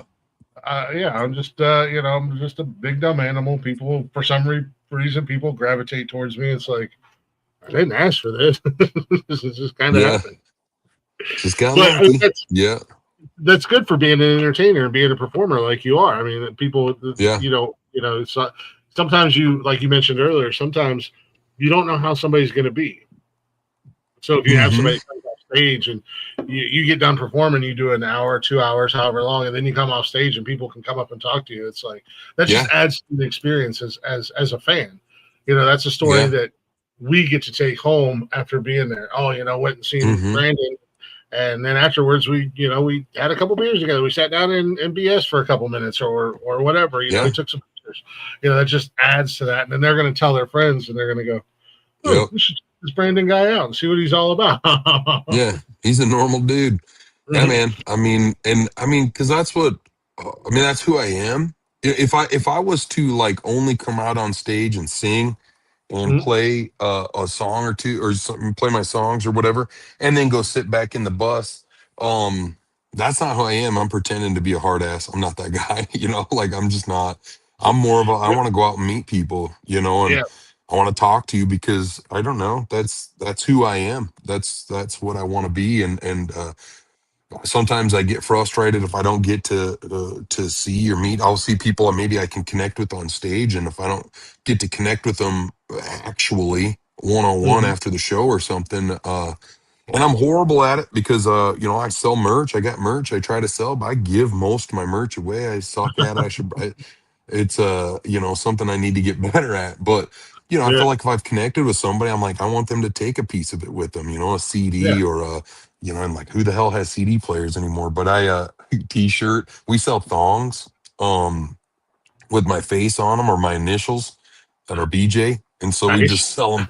we sell that, and a buddy of mine thought it would be funny, and he said I'd sell out of them, and I thought I was going to have a bunch of underwear my wife had to wear, but I sold out of them. I was like, he was right, I was wrong, and Yeah. we still carry them, 100% cotton thongs with Brandon Jones on them. But whatever, I don't know. I've only had them on once. They didn't fit me. They were made for women. Just gotta get bigger size. It'll be all right. Yeah. But no, man, Yeah. and so it's just kind of who I am. I want to get to know people. I've had friends that hate small talk, and apparently I don't mind it. I guess I don't mind going out and being like about that weather. Yeah, right. I'll talk to you about anything. I don't give a crap. And Well, that small talk, that general run of the mill conversation. Hey, how you doing? Oh, another day in paradise. Another yeah, day, another dollar. It can turn into so much more. And one of the things that I tell people all the time, you never know who's going to be in a crowd at a show. yeah, You don't know no what idea. eyes on you or what ears. It doesn't matter how big or small it is, or watching a Yeah, show or whatever. And they're gonna, have somebody there, and they're gonna go, "Hey, I'm getting ready to do a giant U.S. tour. We're hmm hitting 20 states. yeah. You guys want to Want come to be a on part board of with it? me?" All because maybe Yeah, not only did you kill it on the stage where you awesome, put on a great performance and stuff, but then on top of it, they're like, "Oh shit, he's a cool ass dude. I wouldn't mind spending yeah. the next 8 weeks on the road with this guy." Yeah. Yeah. And dude, that's the biggest part. Like I was talking earlier about I have a great bandmates, and I always have, but there's been a couple dudes that I've had to let go, and I'm like, they're just a horrible hang, or they're Mhm. alcoholics or something, and you're like, this is the job, dude. Like we're all gonna party and stuff, but you gotta find that time, and you gotta Yeah, be a good hang because we are around each other 24/7, however long that run is. It could be for 2 days, it could be for five, it could yeah, be for 3 weeks. I don't know. It could be every weekend yeah, for the year. It's not like, you don't get much time off of each other. You gotta like it. They're yeah. family. It's nothing worse than spending 6, 7, 8 hours on the road with somebody that drives you crazy, or have to share a hotel room, or Yeah. cramped in a tiny Yep. RV, or whatever the case may be. Yeah, man. Dude, No. and we upgraded our RV recently. I gotta tell you this. This is a cool story. So like, it's maybe not the coolest, but it's a cool story to me. So we had our mini Winnie. I sold it to a girl who actually does voluntary haircuts around our area here in Rapid City to like the needy, homeless, anybody. Oh, nice. And That's she awesome. does like barber shop haircuts to like she'll do girls' hair. And these are like homeless people to like family members who can't afford to go get their hair done and look great for work. And that's what Yeah. she does. So she gutted it out and was going to turn it into a mobile salon barbershop. And she paired up with this guy that does like showers and stuff too, but turns out the motorhome was too rotten for her. I wish I could remember exactly her link or anyway if anybody wanted to support her, but just an absolute, I mean, godsend. I mean, she like quit her job cutting hair professionally to do this, to like Wow. go and serve people is just wild to me. Hmm. Um, but we bought another motorhome in the meantime, and it was called a Sea Breeze, and it was by far the biggest piece of shit I've ever owned in my life. It was so bad. But we took that thing everywhere. And I'm a mechanic, right? Like I've worked on stuff, and it had the Triton V10. And so anybody out Hmm. there who knows Triton V10s, they like to blow spark plugs. I've had a couple of Tritons, and I've never had issues with it. This thing blew spark plugs like nobody's business.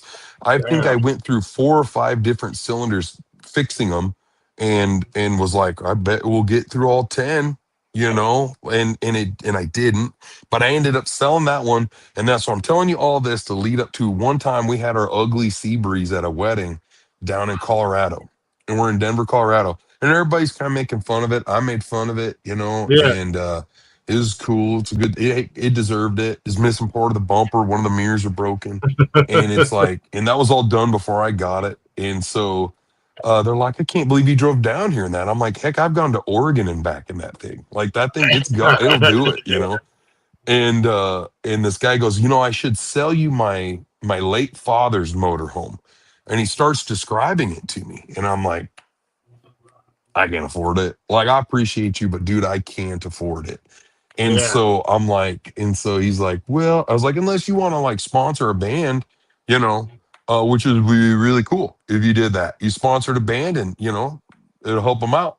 And so I ended up going 3 or 4 months without talking to this guy. Finally, he gets my number. I get his number. We start swapping info. He's like, I can't give it to you. I would, out of respect for my father. It is a '99 American Eagle 40-foot motorhome. It is in mint condition. My father washed and waxed this thing after every use. He took extremely good care of it. I'll send you some pictures. He's like, I can't give it to you. And I'm like, no, I mean, I was joking when I said that, Yeah. but, and he goes, but make me an offer that, is fair for you, that you can afford, and I'll see what I can do. And so I'm like, I mean, because so I looked up the value, and it was the weirdest thing because motorhomes have weird values on them. Like it Yeah. was like 18 to $25,000 was the value, or if it's in really good condition, $48,000. And I'm like, what the hell? An Yeah. extra 20 or some $1,000 just because Yeah, it's that's a huge nice. difference. Yeah. And I'm like, I have never seen it in person, but this guy's talking about how nice it is. I'm like, I don't know. And so I'm like, I shot him an offer, and he told me never to tell anybody, so I won't. I was like, dude, this is not what I think it's worth. This is what I can afford, and Hmm. I'm completely okay with you saying, frick off, like get the hell out of Yeah. here. And he goes, okay. And I was like, are you sure? He's like, yeah, I can make that work, man. He goes, I believe in you. I believe in your band. I believe in, your talent, your ability. And I want you guys to have this thing. And I'm like, oh, okay. And so I Uh, flew down to Denver that day. And I was like, because I'm not gonna let this slip through my yeah. hands. And then So I let this flew slide. down to Yeah. Denver.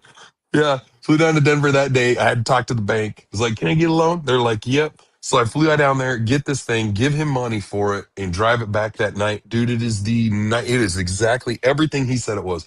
It is too nice, and that was like I flew down there on a Wednesday, drove back that night. So I had it Thursday, hooked it up to our trailer. My band thought we were taking a trip to Fargo, North Dakota, in the cold. It was February. It was cold as hell, Yeah. and snowing, and they're thinking we're climbing in my Ford Excursion because I got a 2000 Ford Excursion.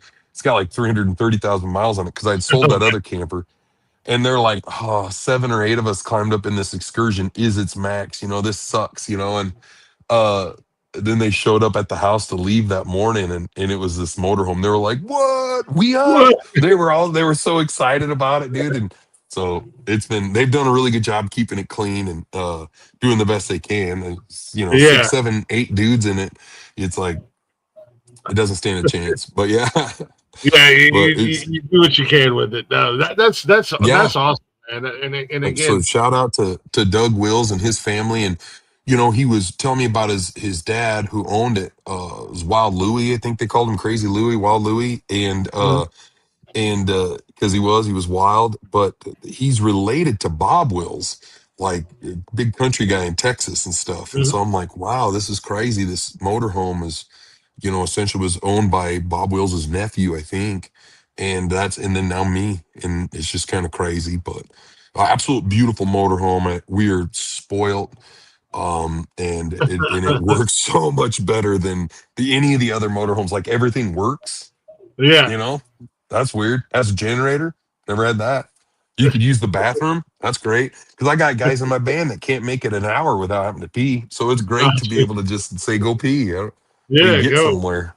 Yeah. No, that's awesome. That's one of those things, man. And again, if it's meant to be, it's meant to be. You never know who you're going to come across, who you're Yeah. going to meet, and when things fall into place like that, man, that's awesome. And he won't tell you Yeah, dude. what he gave the guy, but I'll tell you, he gave him $150 and a T-shirt Yeah. and a signed thumb. Nope. I did give him more than that, but yeah, not much. But no, dude, it was wild. It's still such a blessing, man. I owe that Yeah, family so much, and I hope to be able to return the favor. And they had, the countless family trips they took in it with their grandpa. Because I mean, it was the friend of the family's wedding that I was playing, and so I got to know the daughter and the other family members really well, and they all messaged me. Were really happy about me getting the motorhome and couldn't believe it. And yeah, it was just, it's cool. They're such a good family. I don't know them that well, but when you meet somebody and you're like, wow, this yeah. family's legit. Yeah, Yeah, you can kind of tell. You get vibes from people. You yeah, get particular vibes, yeah. and you They're know, cool. if you're mildly decent at reading people, you can kind of understand. But no, that's awesome. I mean, the family has all those memories and whatnot, and now that not only were you guys fortunate enough to get it, but it gets to continue, and somebody else, you guys Mm-hmm. get to build all your memories with it as you're traveling Yeah. up and down the road and creating your own stories and everything else. So that, in a way, not only does the RV stay on the road, but the father's spirit kind of stays alive because Yeah. brought Yeah. so many times and good memories for that family, and now you guys get to do the same with it. Mm-hmm. He left his dad's CDs in the CD changer. So every once in a while we jam out to those things, but like Roy Orbison and stuff like that, it's cool. But yeah, it's Mm, good stuff, man, and it's a blessing. This is a wild year, I really wanted to have music out by now, and I haven't, so I'm way behind. I'm getting irritated with that. But we definitely, like I said, we've got 3 songs on the pipe. My mom took me to my first concert when I was a kid, and I was a little kid. We went and seen Eddie Rabbit at our local event center, and I was like, I didn't want to go. I don't know who the hell Eddie Rabbit was at the yeah, time. I'm like, who the hell's Eddie Rabbit? And but I remember leaving there and going, holy, you could do that, yeah. for work like that. I could do that, and she's like, no, you need to go to church, I was like, no, no, we're going to do this, and so, but like that really sparked it in me as a child. And so I reached out to the gal that's in charge of our music and the royalties and stuff and said, hey, do you think I could record Driving My Life Away by Eddie Rabbit? And she was like, I'm pretty sure you can. And so reached out to one of the writers, and he gave us the thumbs up. And so we're working on recording that one. We've got another song called Low Down Bastards. It's kind of a blue collar anthem I wrote with my buddy Clayton. And then we've got another one that I kind of forgot I wrote. I think I seen a shirt on TikTok that said whipping shitties, sucking titties, and spinning fitties. And I was like, that's funny. A guy should make that into a song. And Yeah, so I was like, all right. So I wrote the song about essentially me, being with my wife, like yeah. sitting at home watching Netflix, chick flicks and stuff. And, but if I wasn't with you, I could be out, because I think every man has that thought like, oh, girl, if I wasn't with you, dude, I'd be out like, dude, you don't even know what I'd be You doing. don't even I'm know wild like that.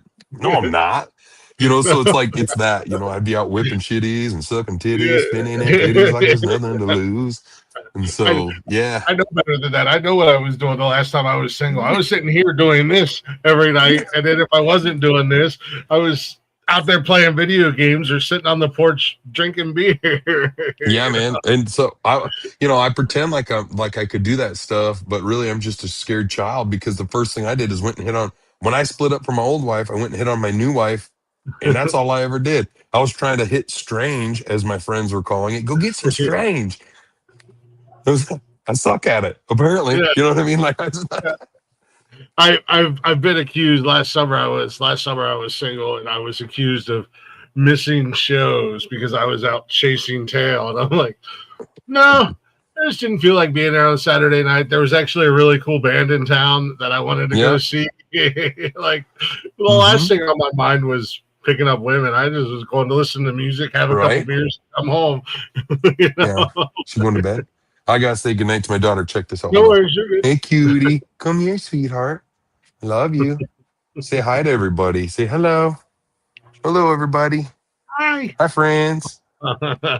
Give me kisses. I love you. Aw. Oh, I know the Sometimes I miss huggies. mine being that little, but then there's other times where I'm like, Yeah, it's a friend. hi. Say goodbye. She's a problem, dude. My third one. She's gonna be the problem. My other two have been pretty good, but I love you. Good night. My My other two were middle really good. This one's I can tell she's gonna test me. Different mom, and one. she's wilder. We'll see what happens. Yeah. Well, dude, being a parent's something else, man. And you got two It older is. ones. And I got 2 girls and a boy, and man, my boy is so chill. And he's the youngest, and he's cool, man.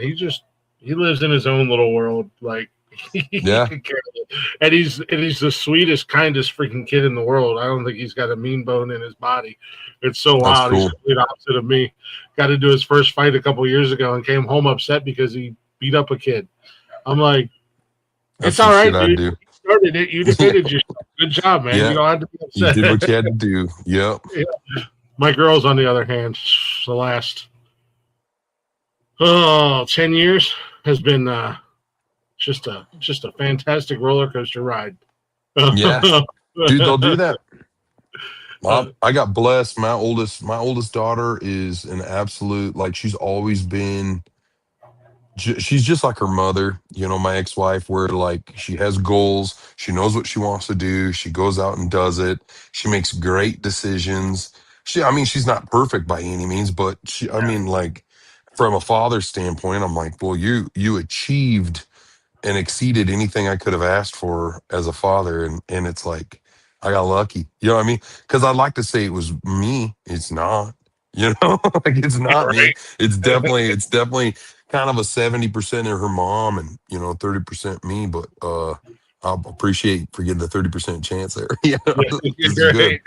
right. I put in an effort. No, yeah, like I said, my Hmm. kids are great. My girls are great. It's just, man, But girls, girls.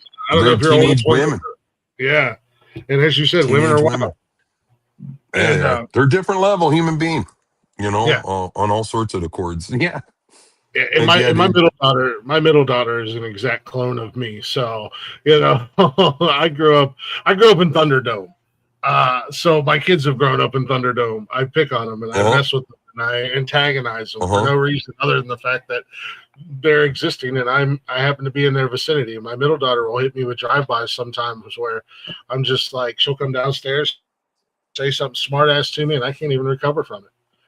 And I, Yep. and I You're can't like, even you get her got back me. because You got me. you got me. Great Yep. job. I want to be Oh, mad at you, but not many people get me. yeah. Yep. So, That's real. no, that's awesome. Before we get out of here, I know we're coming up on time, and man, I could talk to you forever, brother. This is cool. You're a cool guy. Yeah. Uh, Thanks. so you got music that you're working on. You want to get out. Do you Yeah. have a time frame of when you're hoping to have the new music out and everything like Well, like I that? said, I'd like to have had it out by now, or at least one of them. But we're working on avenues to get it released. And we recorded all three of the songs, and so and I'm not sure if we're going to use those recordings or not. We're working on getting them mixed and mastered right now. So I'd like to have some music out in the next month or two, in a perfect world, but it wouldn't surprise me if it was three. And it's just hard, and but I might end up having to go work with my buddy Mills Logan down in Nashville some more and kind of get the songs out. Cause like I said, we've got up to 18 to 20 songs of different level of completion that we got to of eventually kind of run through. And I think the idea is, like Spotify wants you to release a song every 6 weeks or whatever it is. And Mhm. I don't know if I'll follow something like that, because it's like, I think it's just kind of forcing you to release a song, whether it's good or not. Like, it just pushes you to put songs out no Mhm. matter what.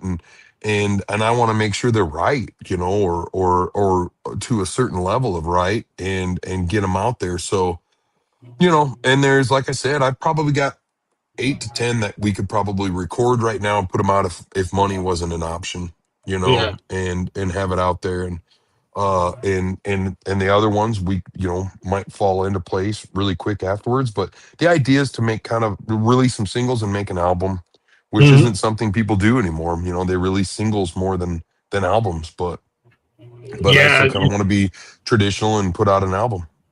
No, exactly. And I think with, like you said, with Spotify, unless you've got a bunch of songs already in the chamber, Yeah. ready and ready to fire off, I think that sometimes you lose that authenticity with your music, and it is Mm-hmm. like you said, it, the fans start following you and liking you and listen to your music, but then just because you're trying to meet that social media Yeah. uh, uh, criteria or Spotify or I got to get up 6 videos in a week, otherwise the algorithm's going to abandon me. You got to feed that algorithm Mm-hmm.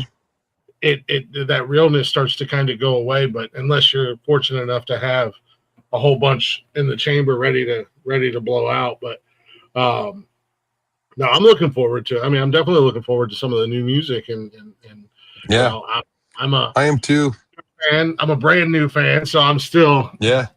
getting into the And I music. played my one song, "Low Down Bastards." I played an acoustic version. It's out. I think it's on YouTube here. It's on TikTok. It's on that, but it's just me sitting right here where I'm at now playing it. And so it's it's not as good as the studio quality that we're gonna be releasing, but Yeah, it's a version. You get the point of it. When shoulda coulda the one about whipping shitties and stuff is when that one comes out. I was hoping to have it out by summertime. I thought it would have been a good summertime jam, yeah, but well, summertime uh, jam. Yeah, yeah, and then driving my life away. Those are the three songs that we'll be getting out. But we've got another song about a girl that I dated in high school. I had a '69 Ford pickup that we would go and you know uh, make out in and do stuff. And so songs what teenagers songs do. so a little bit about that. Yeah, a little bit about that, a little bit about her, and just being a teenager in love kind of thing. And we've got other songs about chasing the sun, where it's like, that's I feel like that's kind of what we do, we're always you miss home, you're just out chasing the sun Yeah. trying to get to the next show. And so yeah, songs like that. Wow, that's awesome. Definitely, makes people want to stick around and see what's going to happen, see what the future holds for you. Yeah. I think Um, my strength is my live shows. yeah, Showing up and watching me play, seeing my band perform. They're such good performers, and they are such good musicians, and just good dudes. And it makes it easy for me to just go out and be me, and just be mhm, who I am on stage, and perform, and I hope that's what people get from a show. And when they see me, they're like, "Oh, this guy's like this is his real. This is really him. He's not putting on a performance. This isn't a yeah, scripted show of jokes." And so my band oftentimes probably shakes their head when I'm talking, like, "What the hell did he just say?" you know but yeah. I hey, man. totally understand, because I'm sure there's times that, especially on Saturday nights, I know that there's times when people are, we open up the panel and let anybody come up with us, and there's times where people are like, "The hell did he just say?" Like, but Yeah, that's I'm a pot stirrer. That's what I do. I like to yeah, light a stick of dynamite, throw it into a crowded room, and walk away and watch the yeah, reactions. yeah, dude. Yeah, So man, no, it's wild. I get that. That's awesome. But speaking of doing the live shows, what you guys got coming up down the line? You got anything lined up for the summer months? Yeah, we do. Like I said earlier, this Thursday we're going to be at the Levitt in Sioux Falls, playing there, which is cool. I've always wanted to play the Levitt. I've never been there. I've never seen a show there. I've never nothing. So it'll be cool to headline a show there. Then we play Thirsties in Mitchell, South Dakota. Then we come back home in the Black Hills for a little tiny run where we're playing in Sturgis, South Dakota for they do like a festival every week on a Wednesday. And then on Thursday, we're in Belle Fourche, South Dakota. Um, and then we go to, I think we're somewhere in Wyoming. Not having the list of shows in front of me. Actually, I think I might. Hold on. And Yeah, kind of then pushing the let's spot see on here. that. Oh yeah, we're playing a Chopper Johnson Foundation tourney in Yankton, South Dakota. That's where we're going. Oh, Then we nice. go to Rock Springs, Wyoming, for a Red Desert Roundup. We're playing some cigar festival down in Cheyenne, Wyoming, and we've got a run during the Sturgis Motorcycle Rally where we're going to be at the Loud American Roadhouse in Sturgis during the rally before we head off to Oregon, like John Day, Oregon, and Portland, Oregon area, and play some pretty cool shows up there. So You got a full card. We need to get you out this way, I would out to the love east, to. out to Dude, I would Ohio. love to. Well, have any venues down there if they're listening, or anybody, have them reach out, man. I'd love to get down there and play for sure. We'd love to. I We will. like putting miles. I like windshield time, and I Yeah, like seeing new people and getting our music out there. I will. If we ever have a slowdown, I will be making my face very well known. We've got some great venues in my tiny city that I live in. Great Yeah, music venues, and I will be making my face well known because I'm hoping to put together my own little music festival in the very near Would be future, dope. Yeah, which only the invite would only be to former guests of this show. that's You dope. know, That's cool. start out small, maybe a 1 or 2 day thing, but I eventually want to turn it into a big 4 day thing and maybe mix in some stand up comedy because I do that. But start Mm-hmm. small. But we do have some great venues in my little city, even in like Columbus. Um, there's a lot of great music venues. Cincinnati, Cleveland, lots of great music venues that start locally. They'll get to see my face. So you Yeah, never know. that's I good. might be like, hey, you never heard of Hey, Nurka High, have you? Nope, probably not. But I got a great venue. If you're interested, I'll have them reach out to you. I'd be glad to come down, man. I'd love to do it. We've played a lot of weird towns. We played a centennial party for where the heck were we? Sinclair, Wyoming. Oh wow. Sinclair gas stations. You know the Sinclair gas stations? It was their Mhm. originating town apparently, and we went there and played. A lot of people showed up to that show, and it was really dope. 100 years of that town, and it was cool. And so I mean, I've never been to Sinclair, Wyoming. Yeah. But I Never mean, even- there's a lot of places. yeah. Sedalia, Colorado. I've never been there until we played a show there. It was cool as heck. Awesome Uh, venue, and so yeah, we've been to some pretty cool places because of music. I've gotten to do mhm. some. I was just thinking about this the other day. Crazy things that I've been able to do because of music. Senators' weddings to, you know, Wow. opening for people to playing stages I've only dreamt of, like I've looked at as a child. My Mhm. own like Central States Fair in my own town. Grew up going to those concerts there, and I've been able to perform there, during the fair or during our Black Hill Stock Show. Now this week going to the Levitt in Sioux Mhm. Falls is something I've dreamt of, and all these things because of music. And one time I was just a nobody. I was just a dude driving a forklift, or I was driving Yeah. truck, working on trucks. I used to deliver linen for a linen company. I've done all sorts of stupid jobs, that they weren't stupid, they were great jobs. But I was an EMT for a second at a detox facility. I just, I've done trying to find my way of different jobs. yeah. And then now it's like some of the things I get to do, I'm like, every once in a while I'm just like, who'd have thought? Yeah. Right. You know? Catch your blessings and just be like, yeah. I Yeah. mean, just ride that wave, man. Yeah, dude. It's exciting to, um, when you take that step, you get over that hump or that fear or whatever the case may be. If something you want to do and you finally take, you're like, bang, I'm doing it. I mean, it's something as simple as even me doing this podcasting stuff. I've always wanted to be on the radio. Uh, Yeah. and I talked about doing a podcast for years. And I had a friend of mine finally go, dude, I'm tired of listening to you talk about it. Just fucking do it already. What are you doing, Yeah. man? And Yeah, they're like, dude. yeah. And I use that advice on people now. Don't talk about it, be about it. Yeah. Yeah. Dude, and I recently, like, I was kind of doing that to myself. I had shot up. So I'm 5'11" and a half. I always wanted to be 6 foot, and I never could be. But I shot up to about 325 pounds, and I always told myself I'd never be over 300 pounds, and then one day I jumped on the scale at the doctor, and they're like, well, fatty. No, they didn't say that, but they were like, well, chubby chubberskins, you're right? 325 pounds. And so I was like, they're like, you got a fatty liver, you got this, you got that. This is what you're going to, you need to change your life or something, or we got to put you on some meds or do all this stuff. And I'm like, hold on, let me get my shit together, And so started working out at a gym locally here, an Exos gym. Started going to game day men's health. My testosterone was low, got that back up where it needs to be. My regular doctor that I was seeing was like, well, talk to me about like real life. Like, hey, Yeah.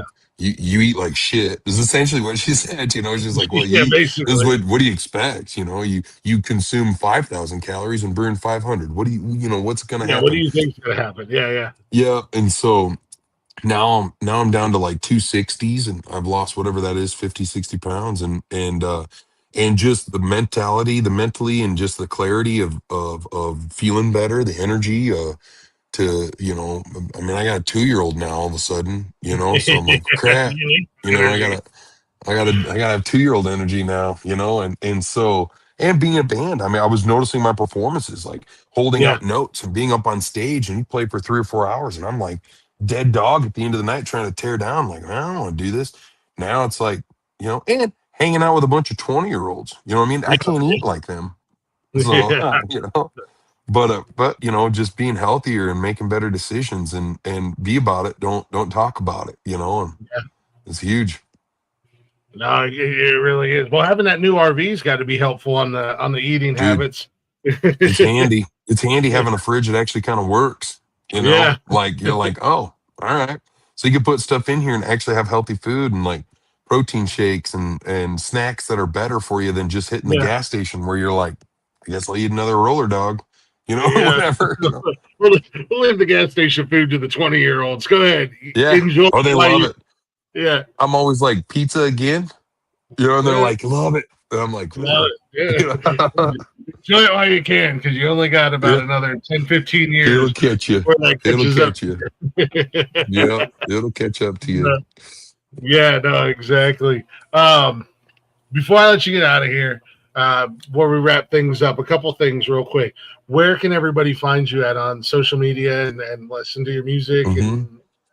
and get your schedule? Maybe people, Yeah, fortunately, weirdly, people listen to us all over the world here on the Nonsensical yeah, Network. man. Thank you. We appreciate you Yeah, for that. yeah, So you never know. There might be people out there in your neck of the woods that are like, you know what? I'm going to go see him. yeah. Hell yeah, dude. That'd be sweet. It's pretty much a Brandon Jones band everywhere. BrandonJonesBand.com, Brandon Jones Band on Instagram, Facebook, farmersonly.com. We did make up a farmers only one time. And but the only problem is like you're hitting on our hot guitar player and we all come rolling up at your door. That's the problem. But yeah, no, but it's Brandon Jones Band everywhere. And obviously our music is available anywhere music is downloadable or sold or whatever. And you could you just look up Brandon Jones and a couple of our most popular songs, Black Hills Back Road, Mhm. Party that you started the podcast with if it didn't get pulled, but those I songs and got I just look got those word up. that we're still up and running, so that's a good Sick. thing. I That's don't know. good. Yeah, man. Yeah. So I mean, good music. I enjoy it. A couple of those songs, most of the music I've all wrote, that first EP had Party and Into My Arms and Change My Love, and those were wrote by other people down in Nashville, but I definitely dug them. They're good. And that that whole experience of recording that EP was out of this world awesome. So Nashville Cats got to play on it and everything. So it was fun. That's awesome. So yeah, make sure you guys go check out Brandon Jones Band. Shit, I was going to say something. Now I lost. Oh, that's what I was going to say. The whole YouTube thing. Hey YouTube, stop messing with me. And Facebook, YouTube. Yeah. We're Yeah. What gonna up? we're gonna continue to play your music on the Cool. network as long as you're okay with that. Heck yeah, I am. So we'll definitely looking forward to the new music. I say that I'm going to do a show eventually where I just play music and I don't have a guest on here. It's all going to be former guests, but thankfully Yeah. I keep booking guests, so I don't have to do that. I mean, but nonetheless, we do like to integrate music on different shows. Our closing when we do our outro, there's music that plays.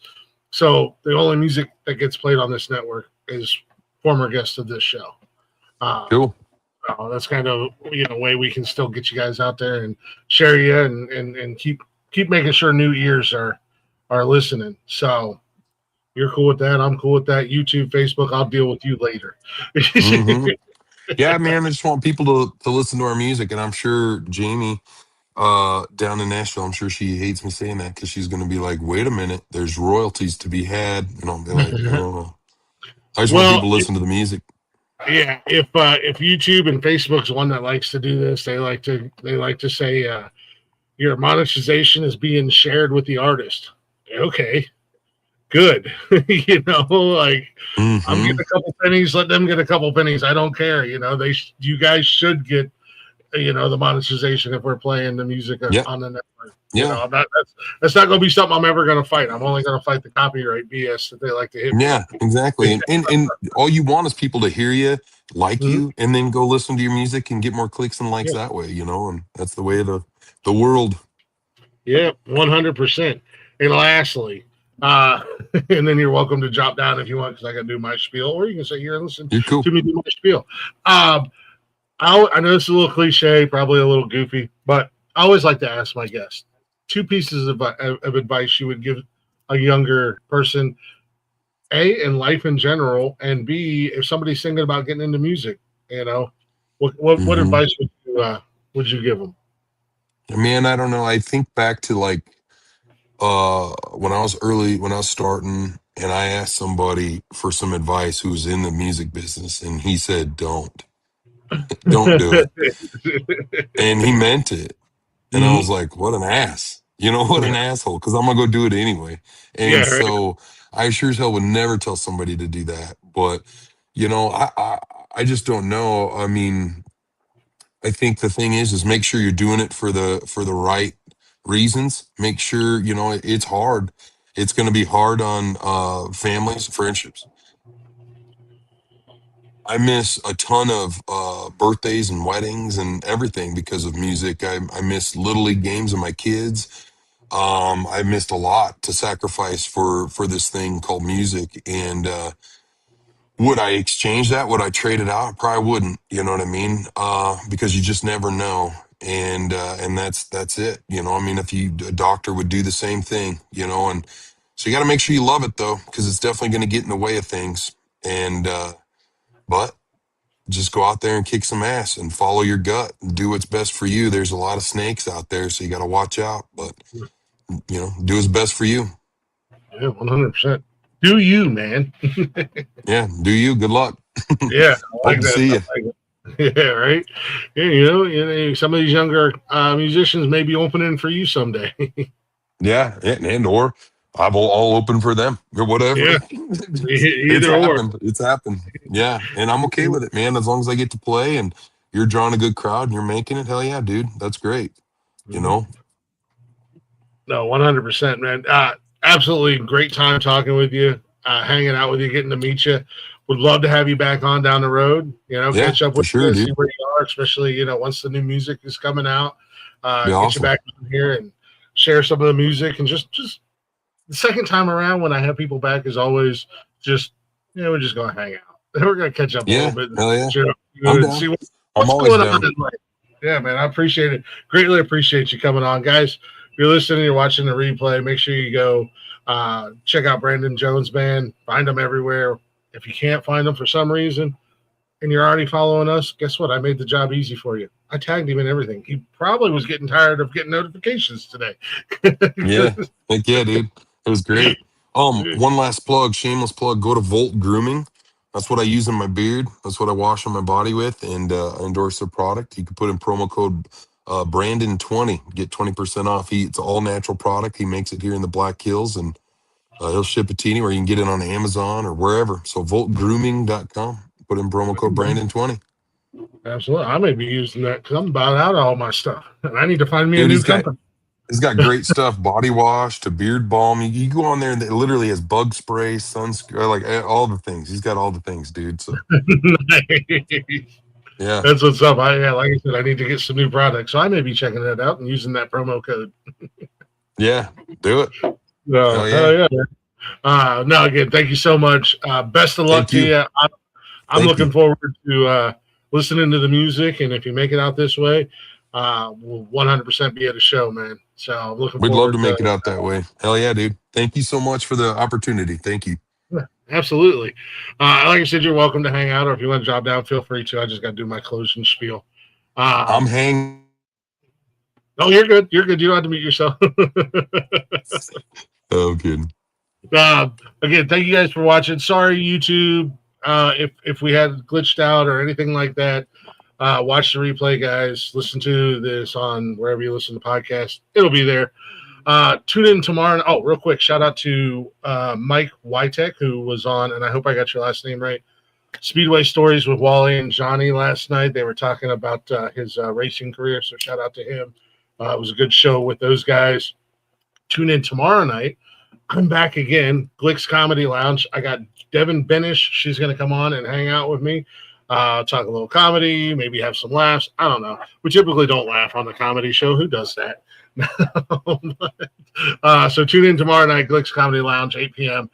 Devin Benish will be hanging out with me. We'll be talking to her. And then I don't know what's going on the rest of the week. I don't know what's happening Thursday. I'm the boss around here, but I don't know anything. Friday, probably nothing. Saturday, there may or may not be a show. I'm still on my Saturday vacation.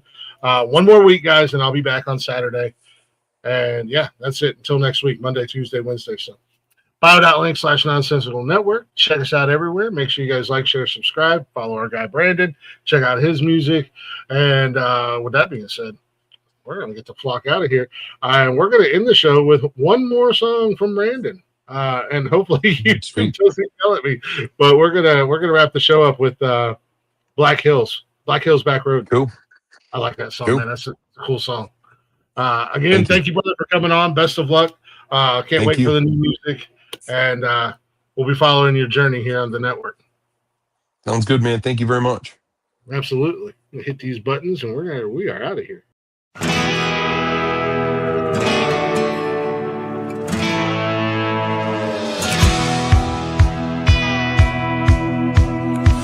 can feel freedom blowing in the wind, blowing through the tall grass and the pines. And I can feel new blood that's flowing in the streams, washing all the worries from my mind. And I can sing